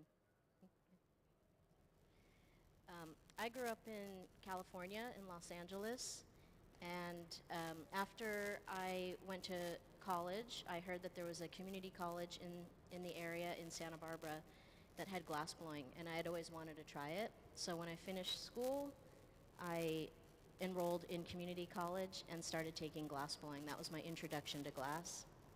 And I loved it so much, I knew I wanted to keep doing glass, and so I applied for graduate school and went to Rhode Island School of Design, where I was getting my master's in art education, and got really involved with the glass department there, and ended up going through the undergraduate program of glass while I was getting my master's in art ed.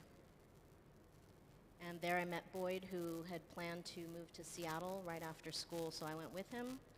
This is the first studio space we had in West Seattle, which was a big building divided up into about 6 or 7 spaces, and in our space was this metal desk that the previous artist had left behind. And we had been given some equipment from people that we worked for, this small glory hole, and we started to do some small-scale glass blowing. So everything you see in this shop here, we kind of miniaturized, and we were blowing glass out of a studio without a furnace, picking up tubes and cane and making a lot of small-scale objects. I was doing some perfume bottles, and Boyd was doing cane cups. And eventually, I started to work for a variety of artists in the community, and I would charge their furnace or work for them and trade to get blow time. Started making some larger pieces. And about a year after moving to Seattle, I went to Pilchuck Glass School for 6 weeks and was an emerging artist in residence. That opportunity opened up a lot of doors for me. I spent a lot of time in the print shop there, printing off of glass plates. In college, I studied printmaking, so my background in art was with printmaking. I got into casting glass, and at the time was interested in childhood memory. And so while I was at Pilchuck, I was making a lot of cast glass swings and printing swings, not entirely sure what I was going to do with them. The beauty of this residency is that a year later, you participate in a group show at a commercial gallery. And so I took all those parts home and knew that I wanted to have them be mounted on the wall, but wanted the mounting system to be part of the artwork. And so eventually I started taking steel panels and grinding them and inking them like you would ink a printing plate, and having all the glass elements sort of hover in front of those panels. At that time, the show that I participated in was at the Brian Ono Gallery in Pioneer Square. This was in the late 90s, and he's since closed. In 2015 or 16, he closed. But I showed with him all the way up until that time. And so in those early days of being kind of fresh out of grad school and showing with him, I was primarily working along this idea of childhood memory. And out of this work led to these beach balls, which I still make today, although my work is quite different now. I still do return to the beach balls. We've made some here at the museum. The largest ones, people always ask me how large they get. They range in size from 5 inches to 15 inches, and anything from above 13 inches and larger would have been made here in this shop. The surface is cold worked and then hand ground with diamond hand pads.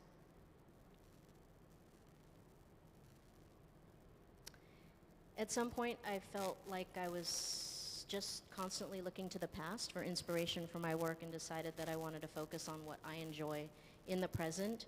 And I love to be outdoors and in nature. And so although the format of my work stayed the same and was very similar, it just became nature inspired. And I started drawing more into the surface of the steel and allowing that ink to get trapped into all those little fine lines.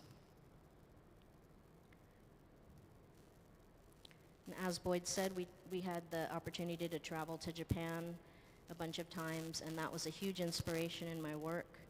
And I've done a series of pieces using these lanterns.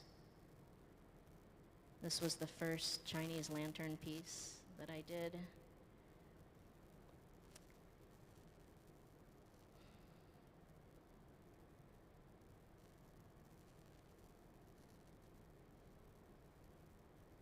And eventually I started to incorporate bronze casting into the work, and that was very interesting to kind of use my knowledge of casting glass into translating that into casting metal. And then eventually I started to incorporate powdered glass into my work and using the powders into the castings. And I was sort of dabbling with that a little bit, kind of being a little bit timid with it, and eventually kind of started working primarily just with powdered glass. So all these little tiles are made just with powdered glass.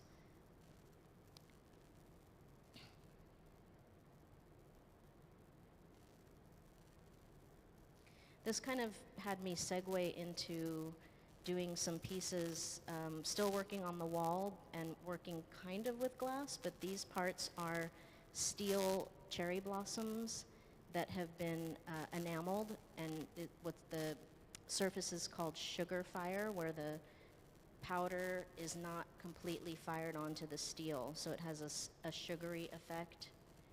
And I'll come back to talk about that a little more, but I'm just going to show you some images of another series of work that I've done, very small series of blown forms that incorporate a casting. The cast element is like a stopper, it comes in and out of the blown form.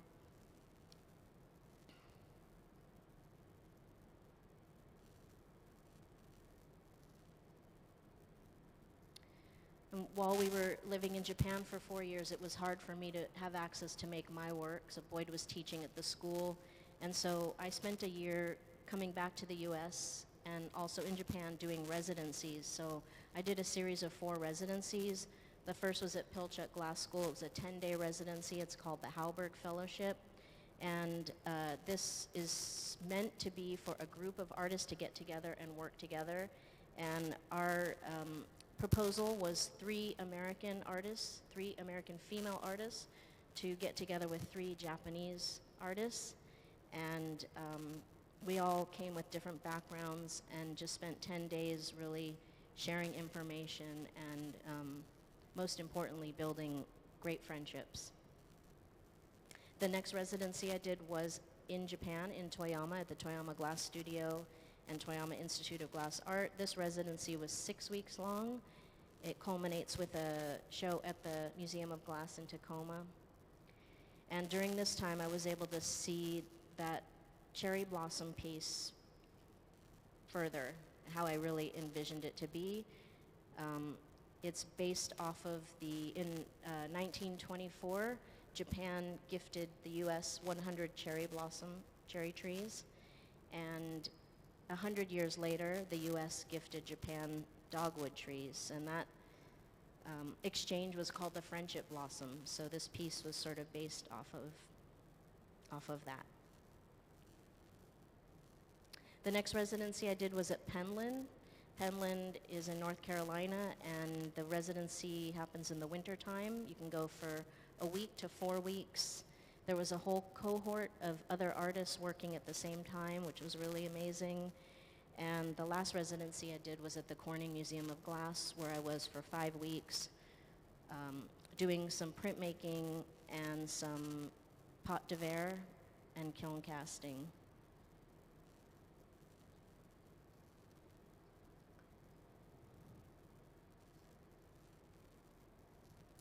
And so what I'm going to talk about now is the work that Boyd and I do together, collaboratively, under the name Two Tone Studios. That's what this residency has been this week. We've been focusing on taking some of the work that we have in our line, but making them more special, more one of a kind, really putting a lot more energy and effort into each item that we've made. And we focused on dessert stands. And here's another shot of our studio where things sort of started out for us.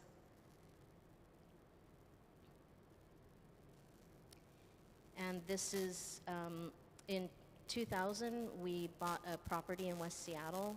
This was, we saw a 4-car garage there and thought, great place to have a studio with lots of power. And eventually we cleaned it up, and eventually it started to get to be a little bit too small. So we had a friend of ours who owns a construction company and is an architect turn the studio into a much bigger space. So we added a second story and a side section and put in a full hot shop so that we could make all of our work right there. Upstairs we have sort of an office area and a space to bring clients and show our work. So we focus on tabletop. We do a lot of vases and bowls and drinkware, eventually added dessertware. We came up with the name Two Tone Studios, obviously since there's 2 of us. Also we use often two colors, but we really wanted to emphasize the 2 voices in the work.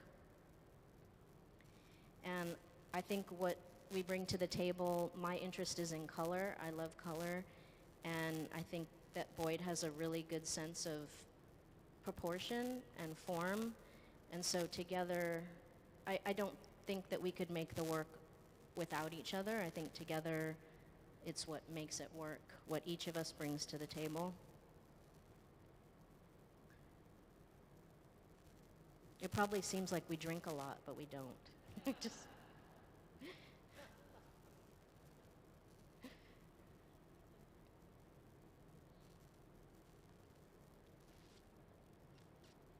And so this week we focused on making 4 dessert stands, the stands and the domes to go on top. And the inspiration for each one was based off of the seasons. So we've been looking at the seasons and trying to design off of that.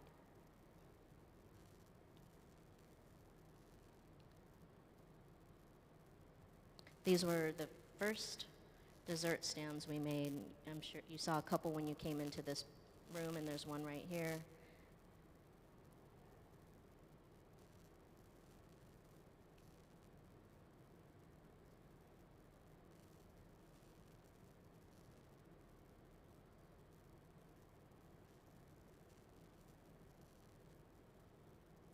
A lot of the work that we do is very particular, we have lots of calipers on the bench, and we're really trying to make everything match. And so at some point we started making these pieces, which are really fun. These bottles are very small. They range from about 3 inches to 7 or 8 inches tall. And it's just really fun to make all different shapes and sizes and then put them together and make compositions. And this is one that we did in Toyama.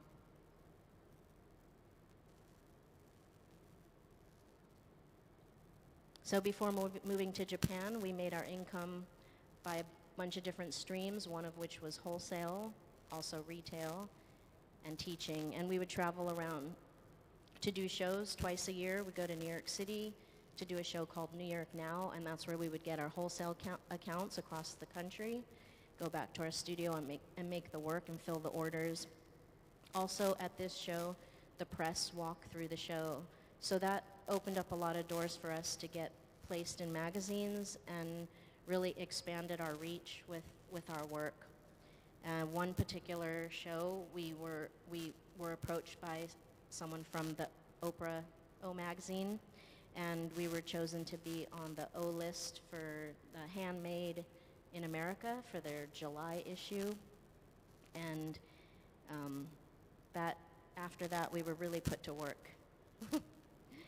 And so things got really kind of stressful. I mean, it was great, but very stressful, a lot of work to make just with the two of us. So when the opportunity came up to go to Japan, we did. We took that opportunity. This river here is about 2 or 3 blocks from where we were living in Toyama. It's really beautiful. And we enjoyed exploring that country, but it is really wonderful to be back. We are officially back in the U.S. We just got back right after Thanksgiving, and that's it. Thank you so much for coming.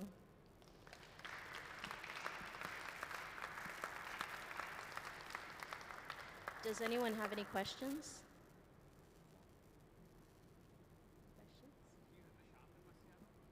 Do we have a shop in West Seattle? Yeah, so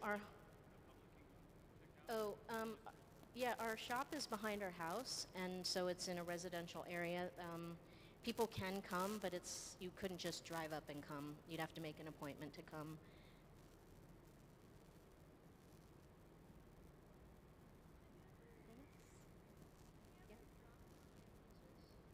Have we ever dropped one of our pieces?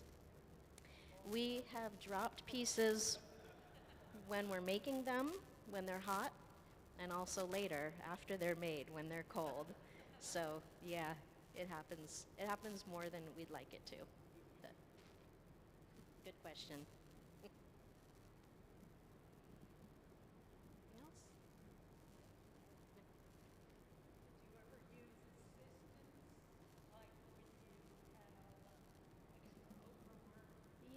Yeah, we work just the two of us, but whenever we would want to scale up, we would always have a third person, sometimes a fourth person. That didn't happen too often, but certainly when we had to make larger work, we would have more help. And then during that summer of the O magazine, we definitely had help just to kind of, even though the items were quite small, just to kind of make more, we would have a third person. And we also, generally our schedule was that we would do the shows in August and February, and in the summertime, we'd travel to do teaching workshops. And we found ourselves having to blow our production line on the weekends when we were teaching wherever we were, just to kind of keep up, and then we would enlist help.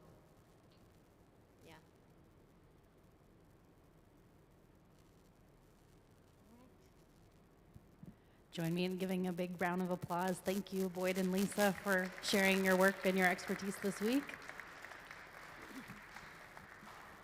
The crew is going to take a quick lunch break, so we will get back to work in a half hour, 45 minutes or so. Encourage you to enjoy our galleries, have a nice bite to eat in the cafe. We'll be back in just a little bit. Thank you very much, everybody.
Hi everybody, welcome to the Museum of Glass. Today we have two guest artists, actually a husband and wife team.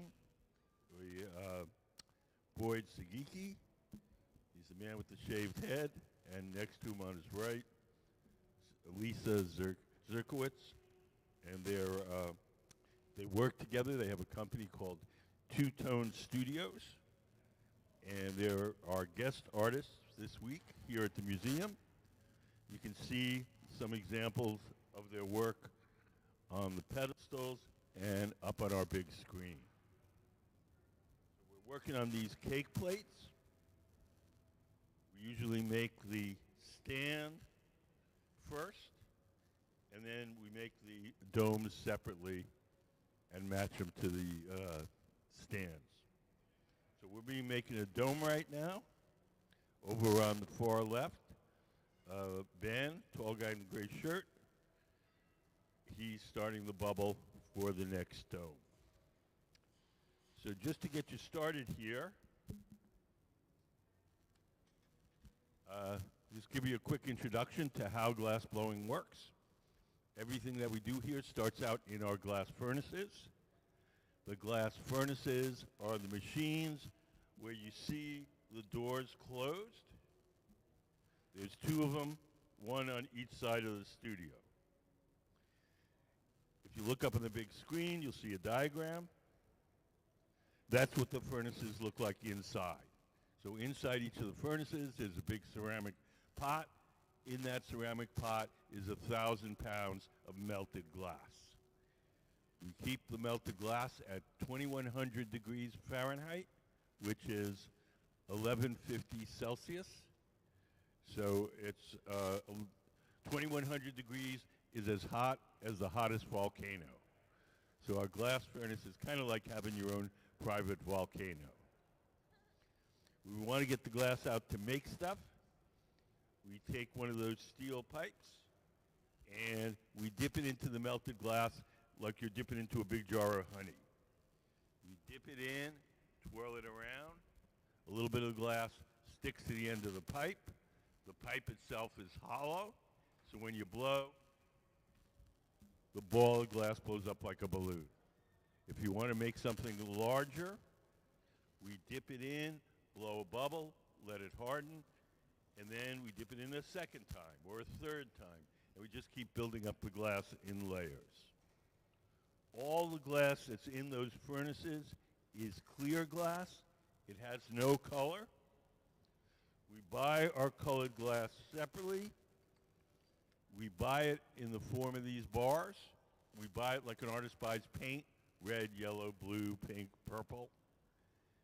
If we want to make a colored object, we blow a bubble of clear glass from the big furnace. We heat up a chunk of colored glass, and then we coat that original bubble with a layer of colored glass.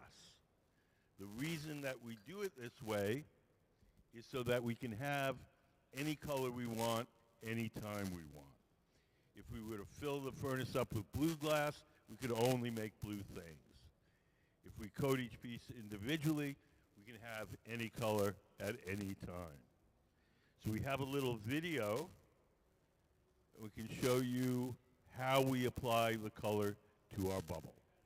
Can we play color overlay? The color in glass comes from adding various materials to the mixture of raw ingredients called batch. Most of the colorants are compounds containing some kind of metal. For example, adding cobalt to clear glass creates a deep blue. Tin and antimony can be used to create white glass, and gold chloride can produce a rich red or pink colored glass. Colored glass is melted in furnaces, just like clear glass, and then is usually rolled into bars for storage and easy application. In order to apply color bar to a bubble, we first need to preheat the color to approximately 950 or 1000 degrees Fahrenheit in a color oven or garage. Once warm, the color is then picked up on the end of a punty rod using a little bit of clear glass as a support. The color is then heated in the 2300 degree glory hole to soften it and make it malleable, while another artist creates a small bubble of clear glass on a blowpipe. Once warm, the color is dropped over the clear bubble, and then using a variety of hand tools or the steel marver, the color is rolled back over the clear in an even layer. This process is called dropping color, or creating a color overlay. Depending on the project, that bubble is then usually gathered over with clear glass and blown into the final form.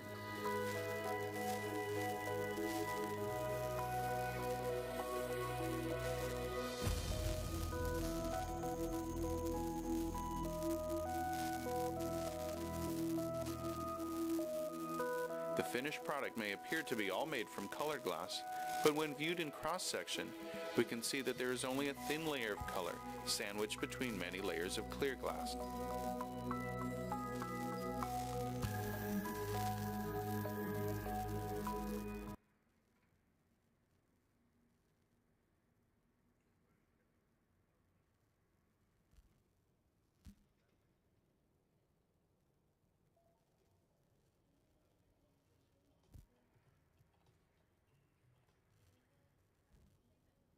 So in the center, one of our guest artists, Boyd Sugiki, is shaping the glass. Seated to the left is Trenton Kyocho, another one of our glass blowers. And he's the guy that's going to be blowing. He's going to blow through that steel tube into the molten glass and expand it as Boyd shapes it. So the gray pad in Boyd's hand that he's shaping the glass with is just folded up ordinary newspaper soaked in water. Regular, everyday newspaper. As long as the newspaper is wet, it doesn't burn too much, and it doesn't leave any marks as we shape the glass. We put up the newspaper photo.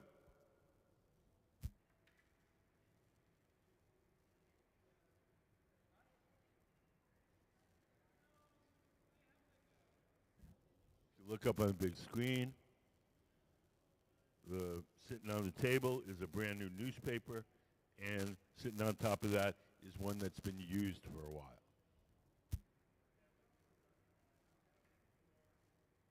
Anybody have any questions so far?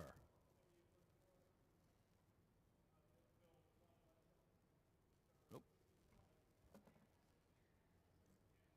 So Trent is blowing as Boyd shapes the glass.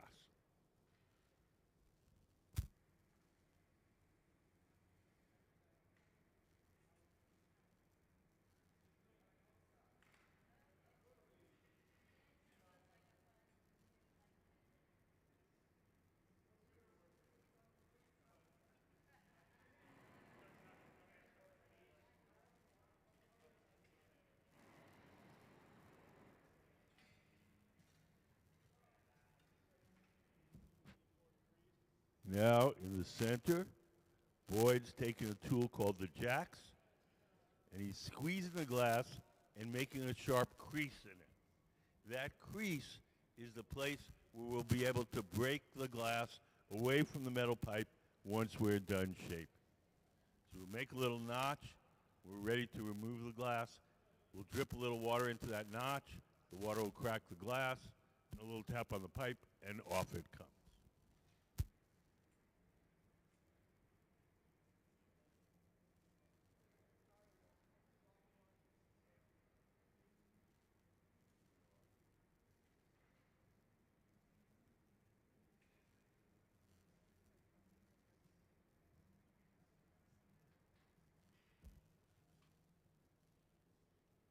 Each time we heat up the glass only stays soft for a little while. So we do whatever shaping we can while the glass is hot and soft. And when it starts to cool and stiffen, we go to the second type of furnace, and that's called the glory hole. The glory holes are the round furnaces with the doors open. Those have no glass in them. They're just a hot chamber for heating and softening the glass while we're working.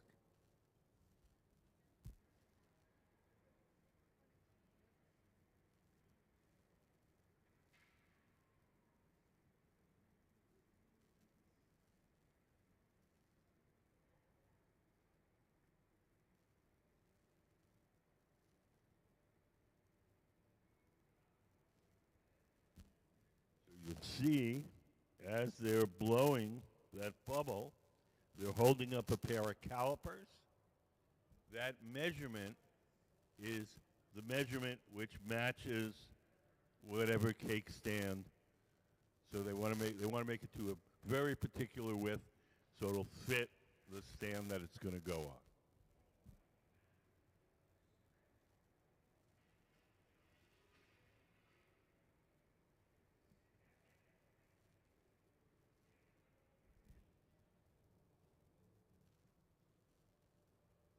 Does anybody have any questions? Yes.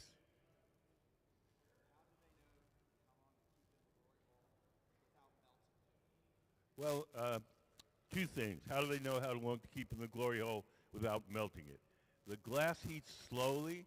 It's not something that's going to happen all at once. It's not like why ice turning to water. It's going to get just progressively softer the longer they put it in there. And they judge it by experience. You can see when you turn the pipe in the glory hole, you can see if it's softer, it starts to wobble a little. It feels like you have to turn it faster to keep it on center so you get feedback through the pipe. And depending on how soft they need it, the longer they keep it in there.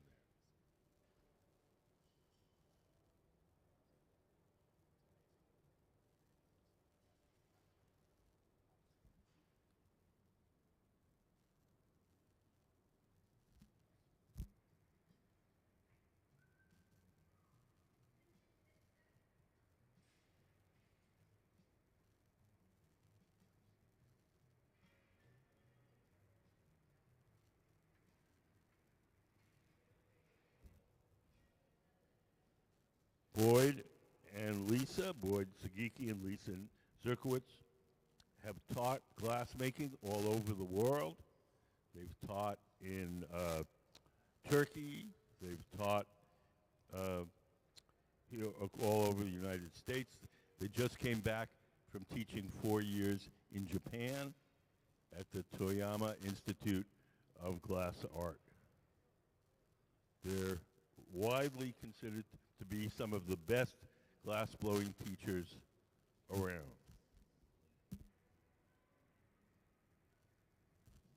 If you want to learn to blow glass and you see a class with Boyd and Lisa, I'd say jump on it.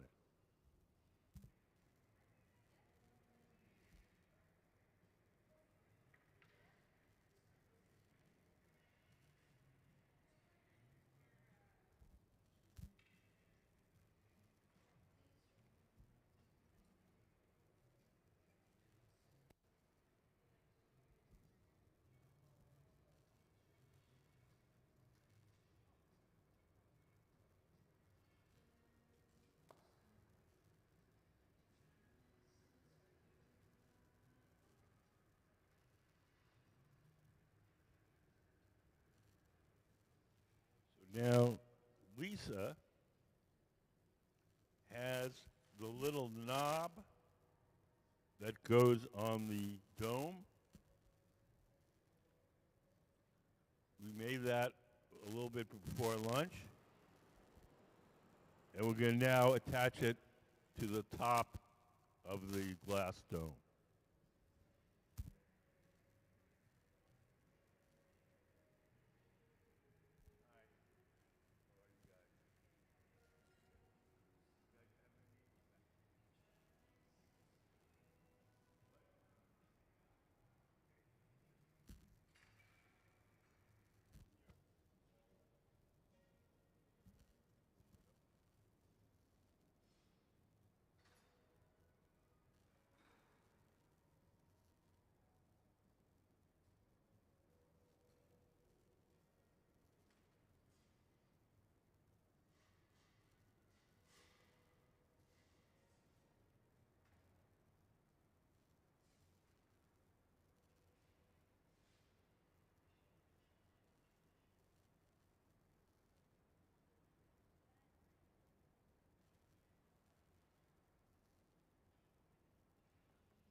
Next thing we're going to do is transfer the bubble for the glass dome from the rod it was originally blown on to a second steel rod called the punty.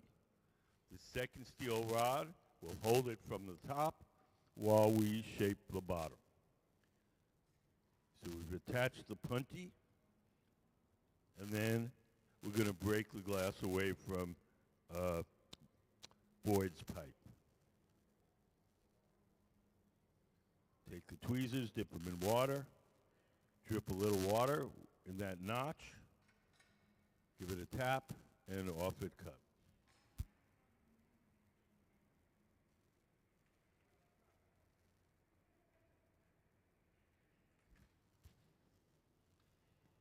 So now the dome is held from here. We're going to open the bottom wide. Has anybody got any questions? You guys?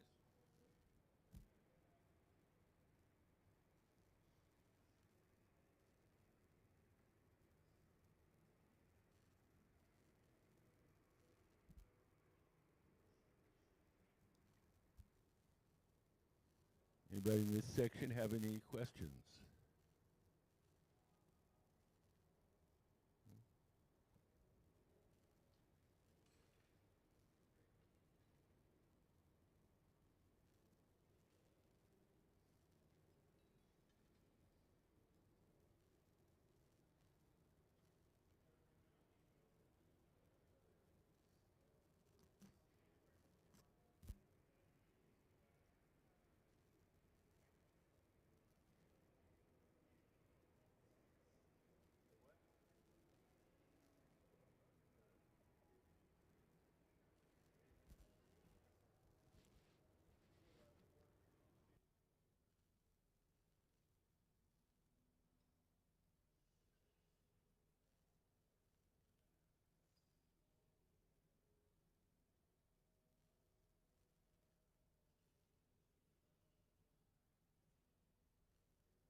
We're going to start to open that little hole where it was originally attached to the pipe. When we broke it off, there's a little hole, and we're going to start to make that wider.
Lisa is coming over with the calipers and checking the diameter.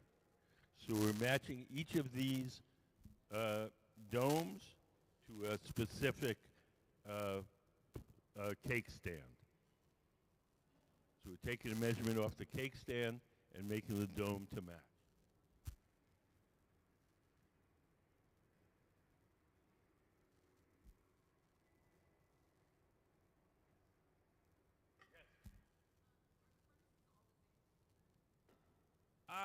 Close. The glory holes, the round ones, are a little bit hotter than the furnaces, but not much.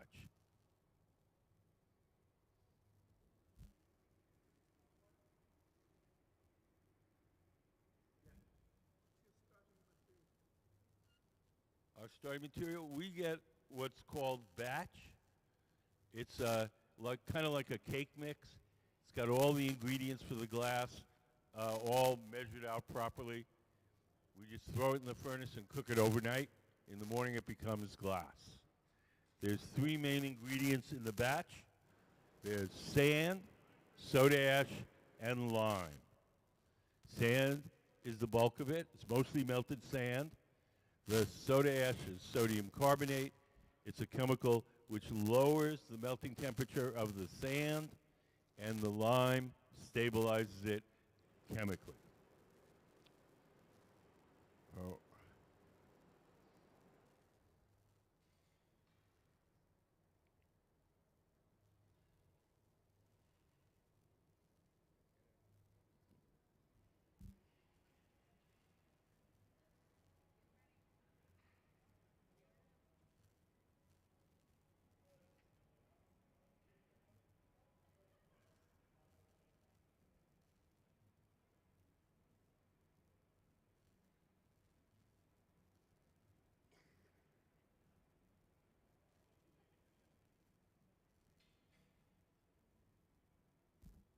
Everything that we make here has to be cooled slowly or it'll break.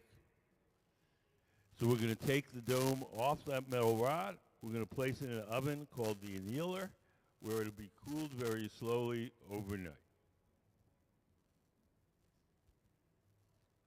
Boyd, sitting at the workbench, is heating up that connection between the metal rod and the dome.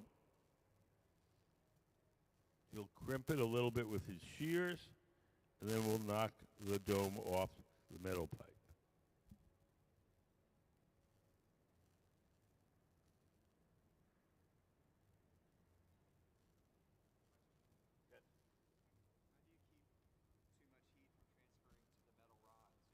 Okay, how come the metal rods don't get hot? There's several things going on. They're all called physics. Most people, when they think about these rods, they think about their own home. They think about a frying pan on the stove, and you put the pan on the stove, you're cooking, the handle gets hot. Those handles are like 9 inches long.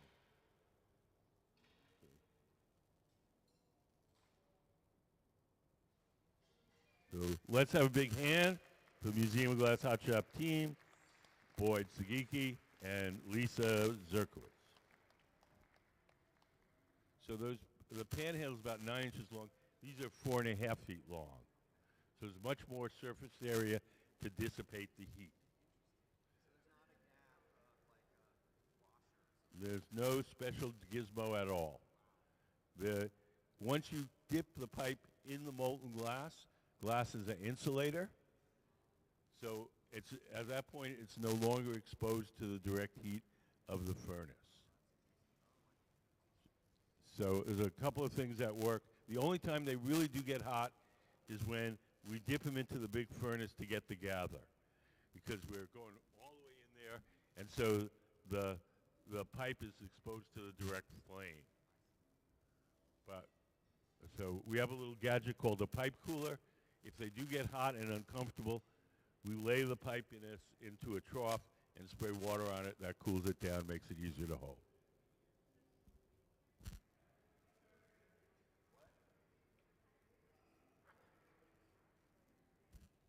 Well, the pipe is a hollow one because you got to blow through it.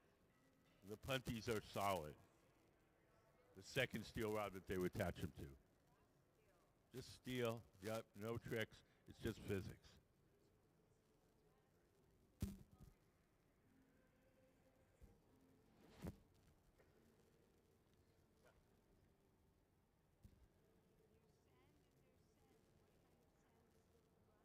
Any sand, anywhere, make glass. The whiter the sand is, the clearer the glass. Whatever you got.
We're on the workbench on the far left, your left. Ben in the gray shirt has started the bubble for the next glass dome.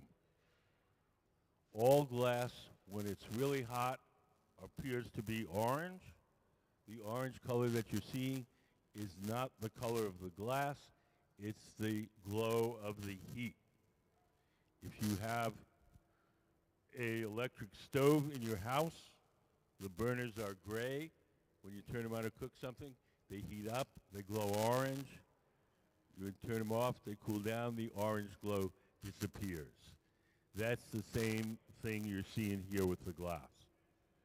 The orange you're seeing is the glow from the heat, not the color of the glass.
So now Ben's going over to our furnace.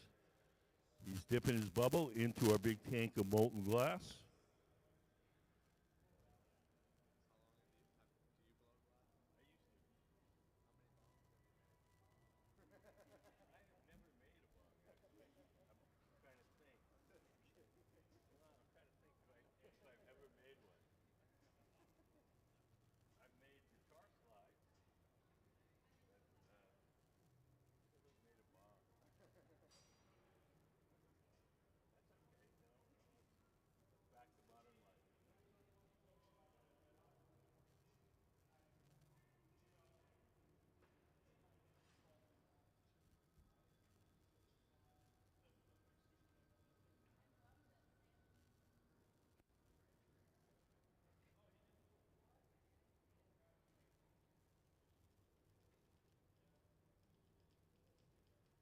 So Ben is using the block, that wooden tool.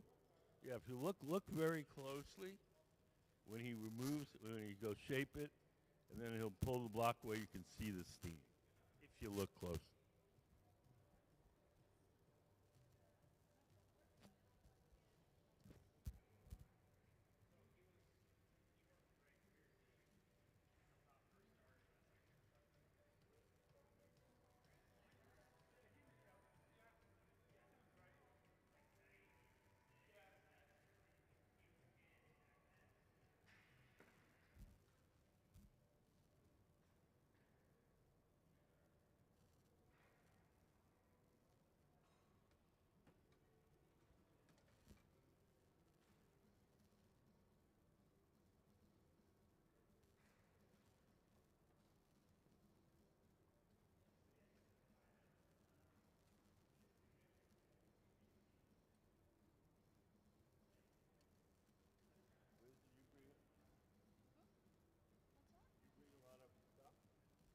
You bring a lot of stuff?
Boyd is shaping that bubble. Boyd is the man sitting at the central workbench.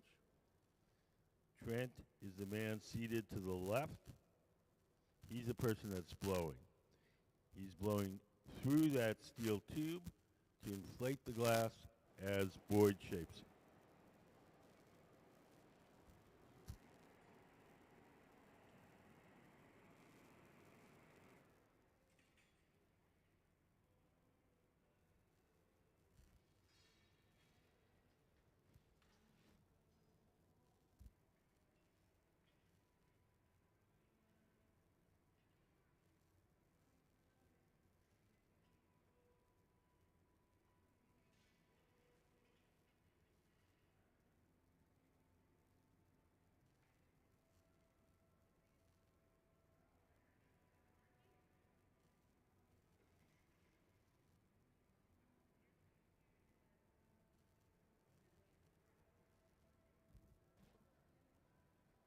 Now, Trent, seated to the left, is blowing.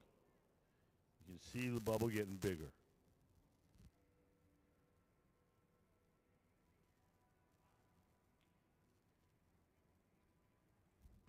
Does anybody have any questions? Anything you've always wanted to know about glass, but were afraid to ask? This is your chance.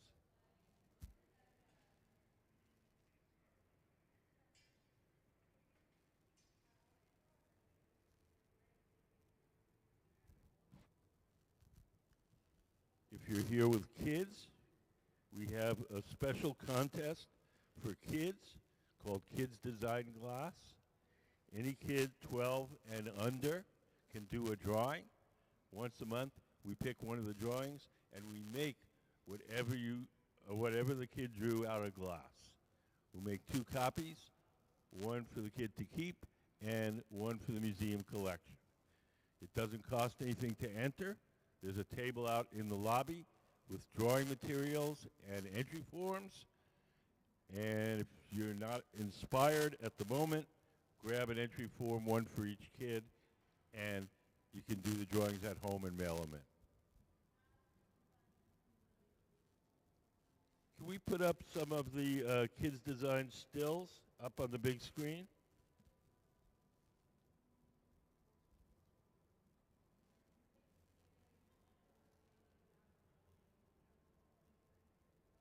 So if you look up on the big screen, we'll show you some of the sculptures that we made from kids' drawings.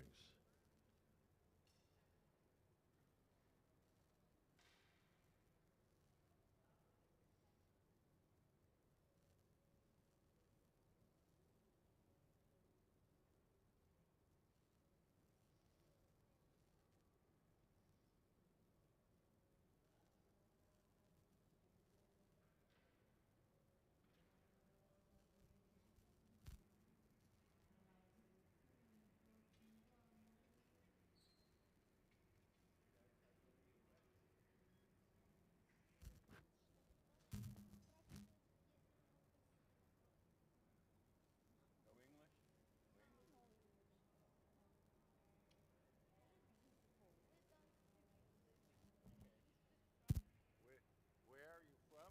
Where? Ukraine. Oh, that's where my grandfather was from. There you go.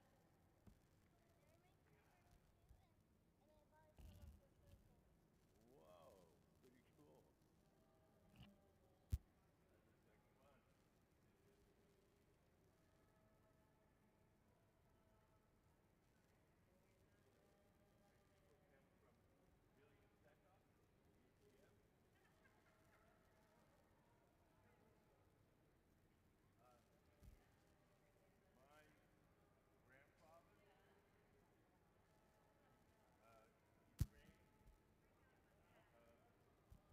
Small town, Bielsko.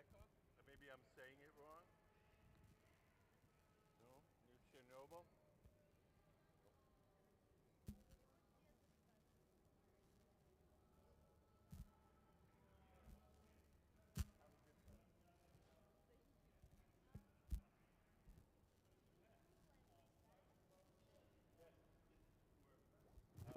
Cakes, birthday cakes.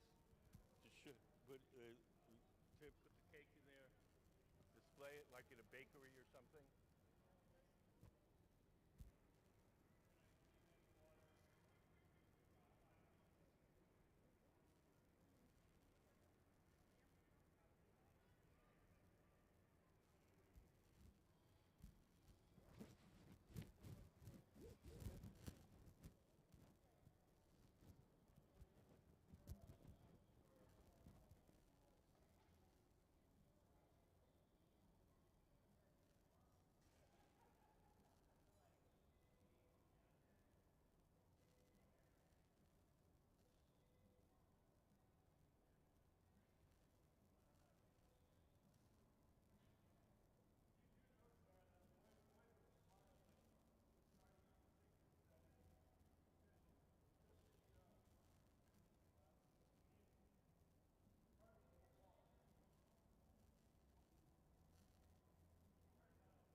So now we're going to add the little knob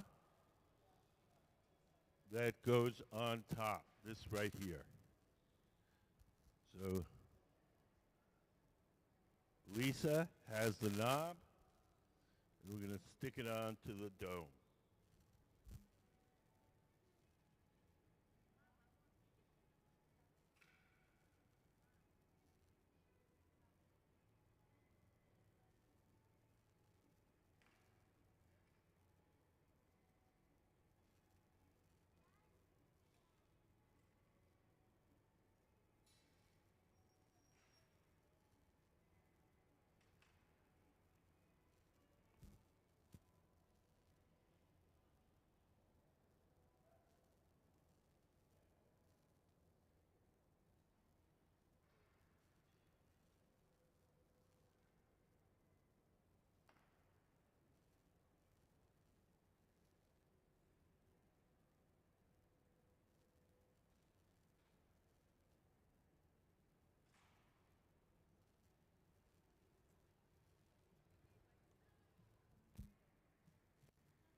We're transferring the dome from the rod it was originally blown on, the blowpipe, to a second steel rod called the punty, P-U-N-T-Y. The punty will hold the dome from the top while we shape the bottom. So we'll break the bubble off the metal rod.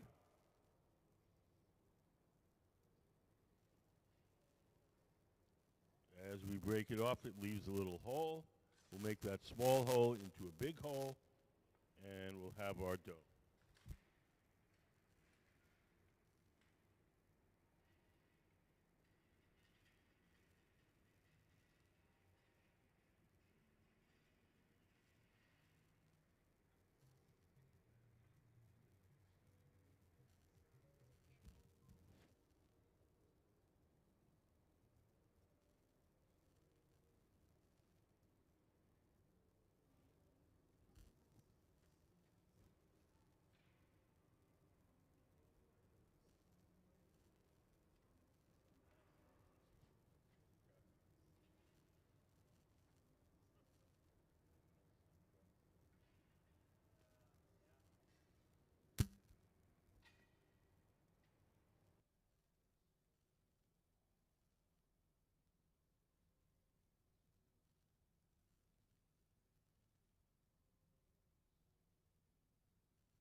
slowly coaxing our dome open.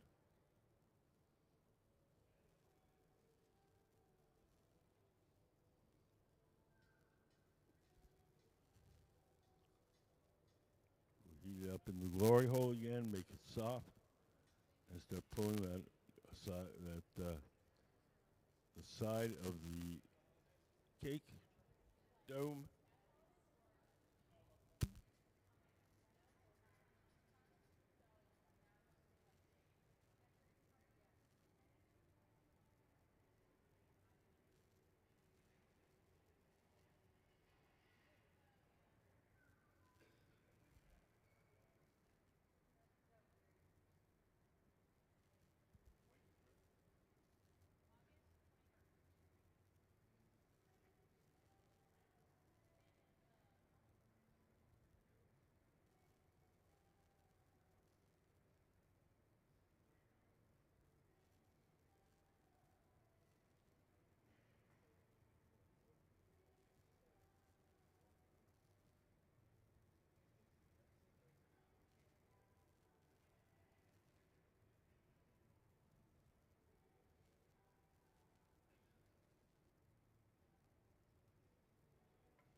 We're spinning the pipe on rollers.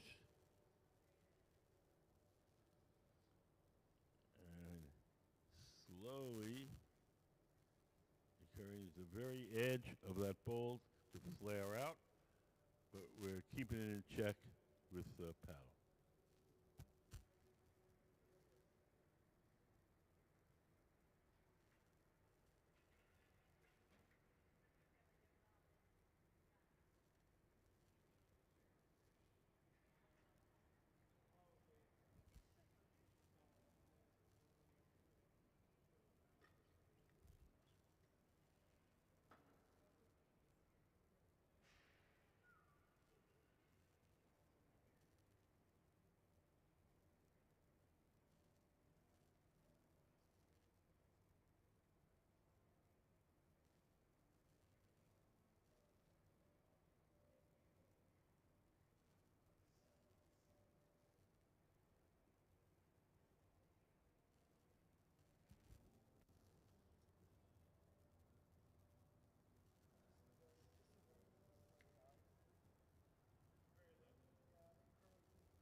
We're going to take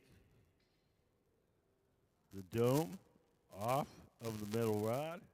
We're going to place it in an oven called the annealer, where it'll be cooled very slowly overnight. So we take it over to the annealer.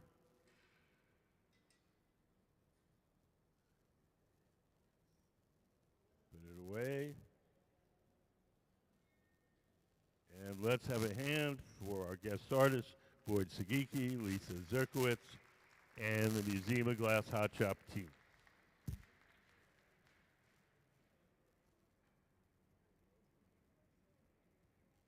Does anybody have any questions? Well, I think one more dome, and then we're going to make another stand.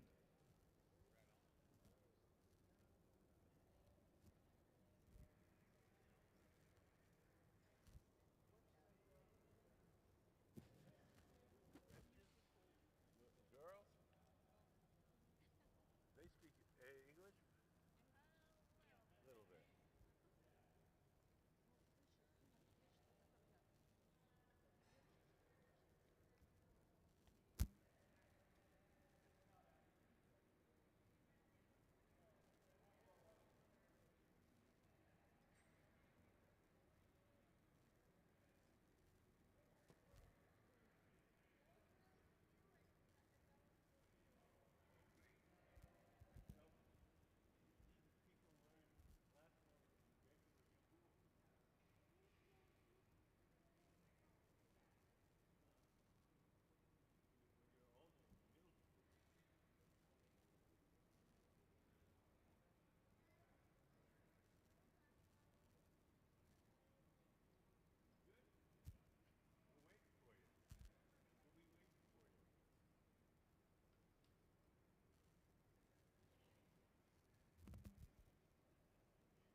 They made a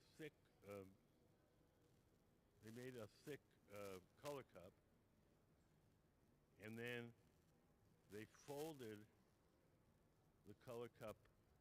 Is it inside or outside? I think it's inside. And so the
do the two cups and you put them together, that's what you see. That's what it's clear rainbow. It's not added.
going to drip some excess glass off into that steel can.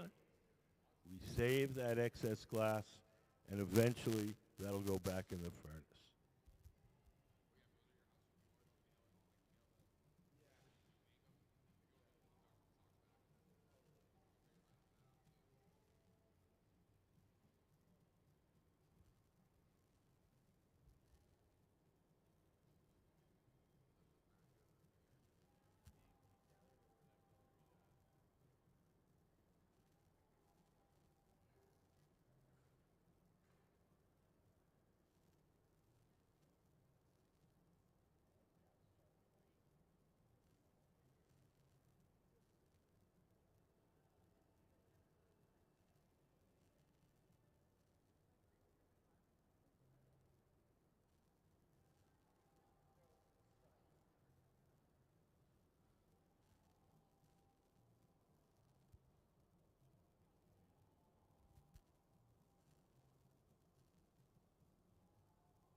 So now in the center, Boyd has got a tool in his hand called the jacks. He's squeezing the glass and making a sharp crease in it. That sharp crease is the place where he can break the glass away from the metal pipe once he's done shaping.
Over on the bench on your far left, they're making another bubble, and they're coating it with white glass, I believe.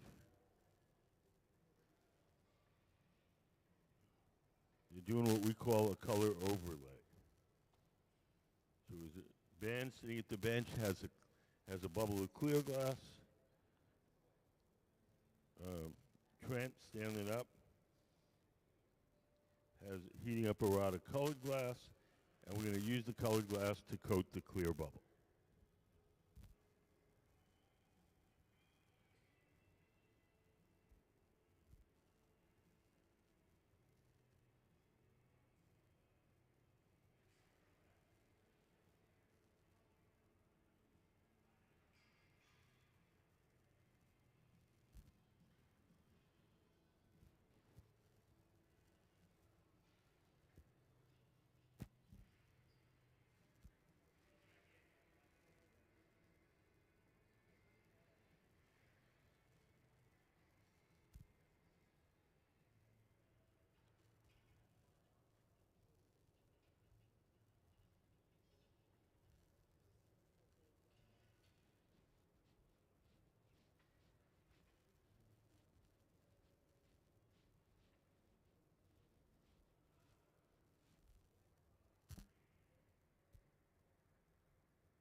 If you came in later, we're working with a pair of guest artists, Boyd Sugiki and Lisa Zerkowitz.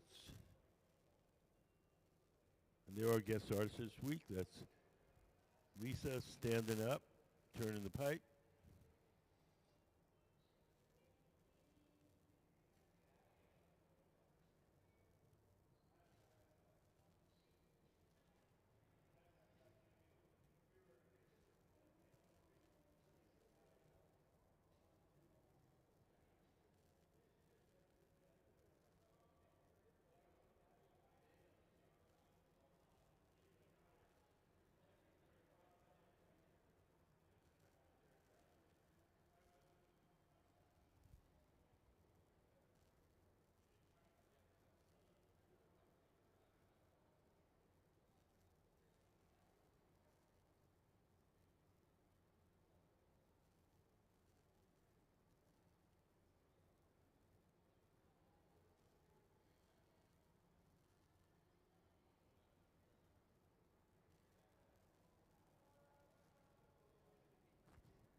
We're attaching the two sections together. The top section will become, see if we have an example, not really, I guess over here. The top section will become the flat plate part. The bottom section will be the stand.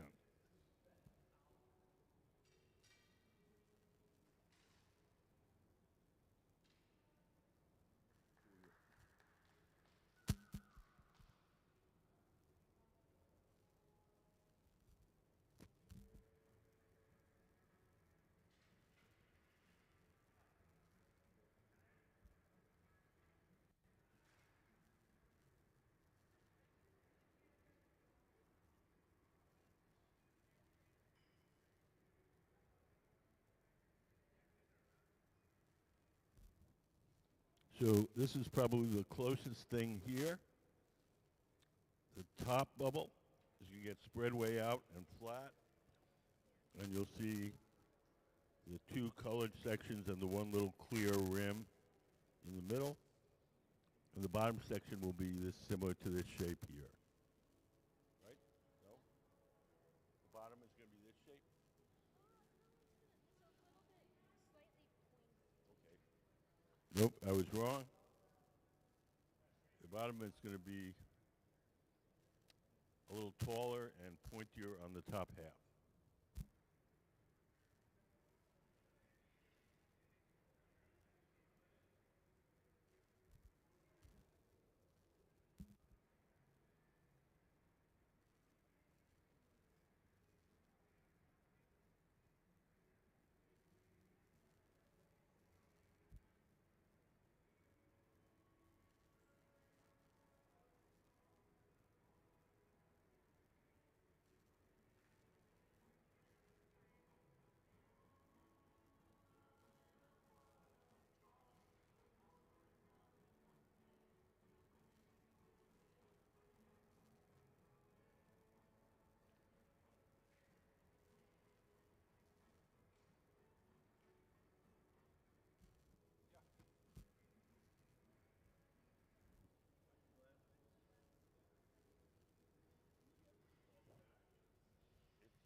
Mix of all the raw ingredients that go into the glass.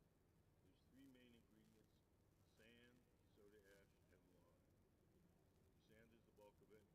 Soda ash is a chemical which lowers the melting temperature of the sand, and the lime stabilizes it chemically.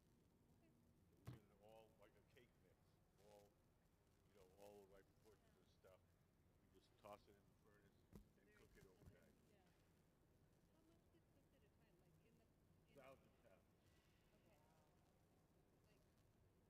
Can we put up the furnace diagram? See, we get your picture. So the lower half of the furnace is a big ceramic pot with 1,000 pounds of molten glass. They're all clear. Well, they packed them up now. We buy colored glass. They're all packed up. In the form of those bars. We blow a bubble of clear glass from the furnace, heat up a chunk of the colored glass, and then we coat that clear bubble with whatever color we want the object to be. And then when we blow that up, that one thin layer of color lines the glass and for all intents and purposes looks as if it's made solid. So all this like kind of celadon green, that's the lining of green. It's not green all the way through.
So we're spreading out that top section.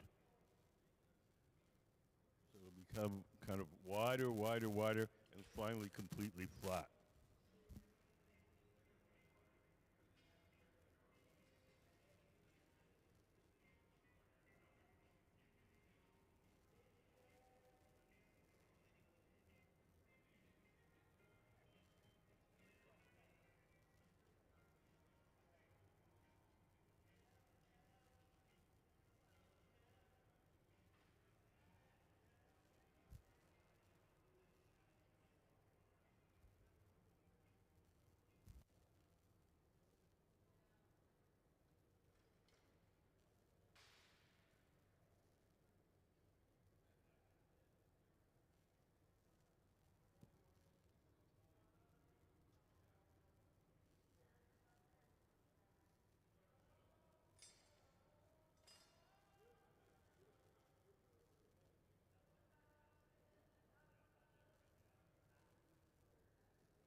So change of plans.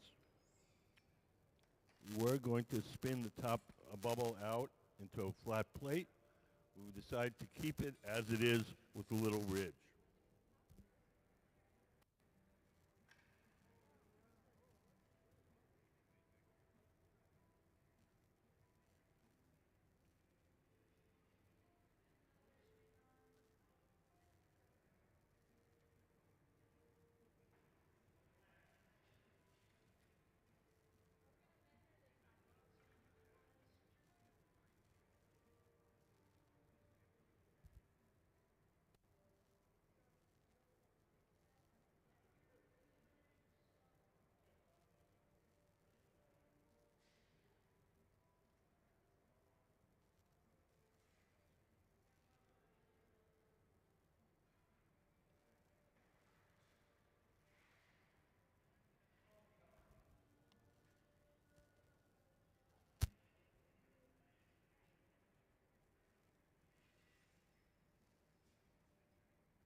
So we're going to leave this just the way it is now, and then we're going to make a clear dome for it.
So if you look to your right, you see one of the glass blowers putting on some protective clothing.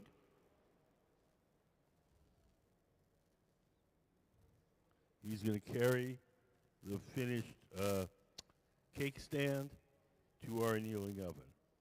We've taken a measurement off the top of the cake stand, and we're going to make a dome to fit.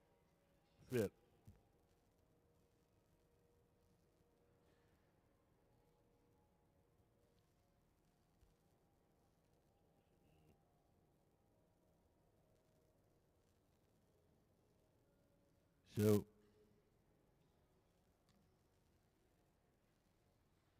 little tap on the pipe, off it comes, and into our annealing oven to cool slowly overnight. So let's have a big hand for Boyd Sugiki, Lisa Zerkowitz, and the Museum of Glass Hot Shop team.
So it's about 4:30. The museum closes at 5. We have some excellent exhibits on now. The field notes where glass artists interpret nature is excellent. Nancy Callan's Forces at Play is also excellent. And Bree Chesler's is very challenging, excellent to some.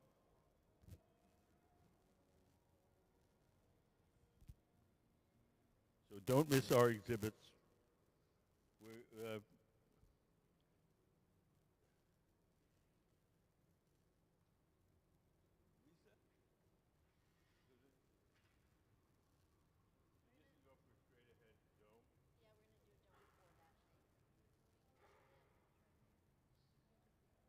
So the last thing we're going to make this evening is just a clear dome for this thing. So I would say if you haven't seen the exhibits, go see them now. We're going to just be repeating the process that you've already seen.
So in the center, Boyd Sugiki, one of our guest artists, is making a little knob for the top of the cake stand dome.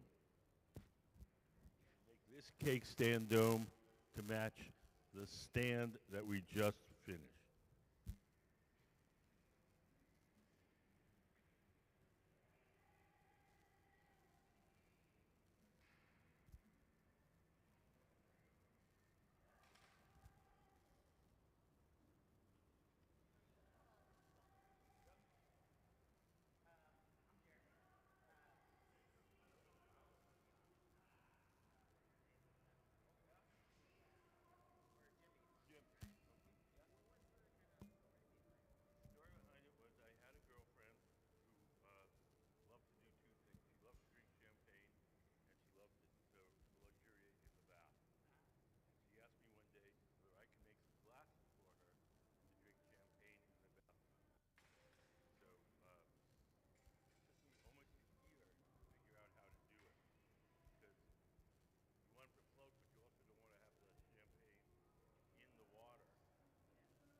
We're going to transfer our dome from the rod it's on now, the blowpipe, to a second steel rod called the punty. The second steel rod will hold the dome from the top while we shape the bottom.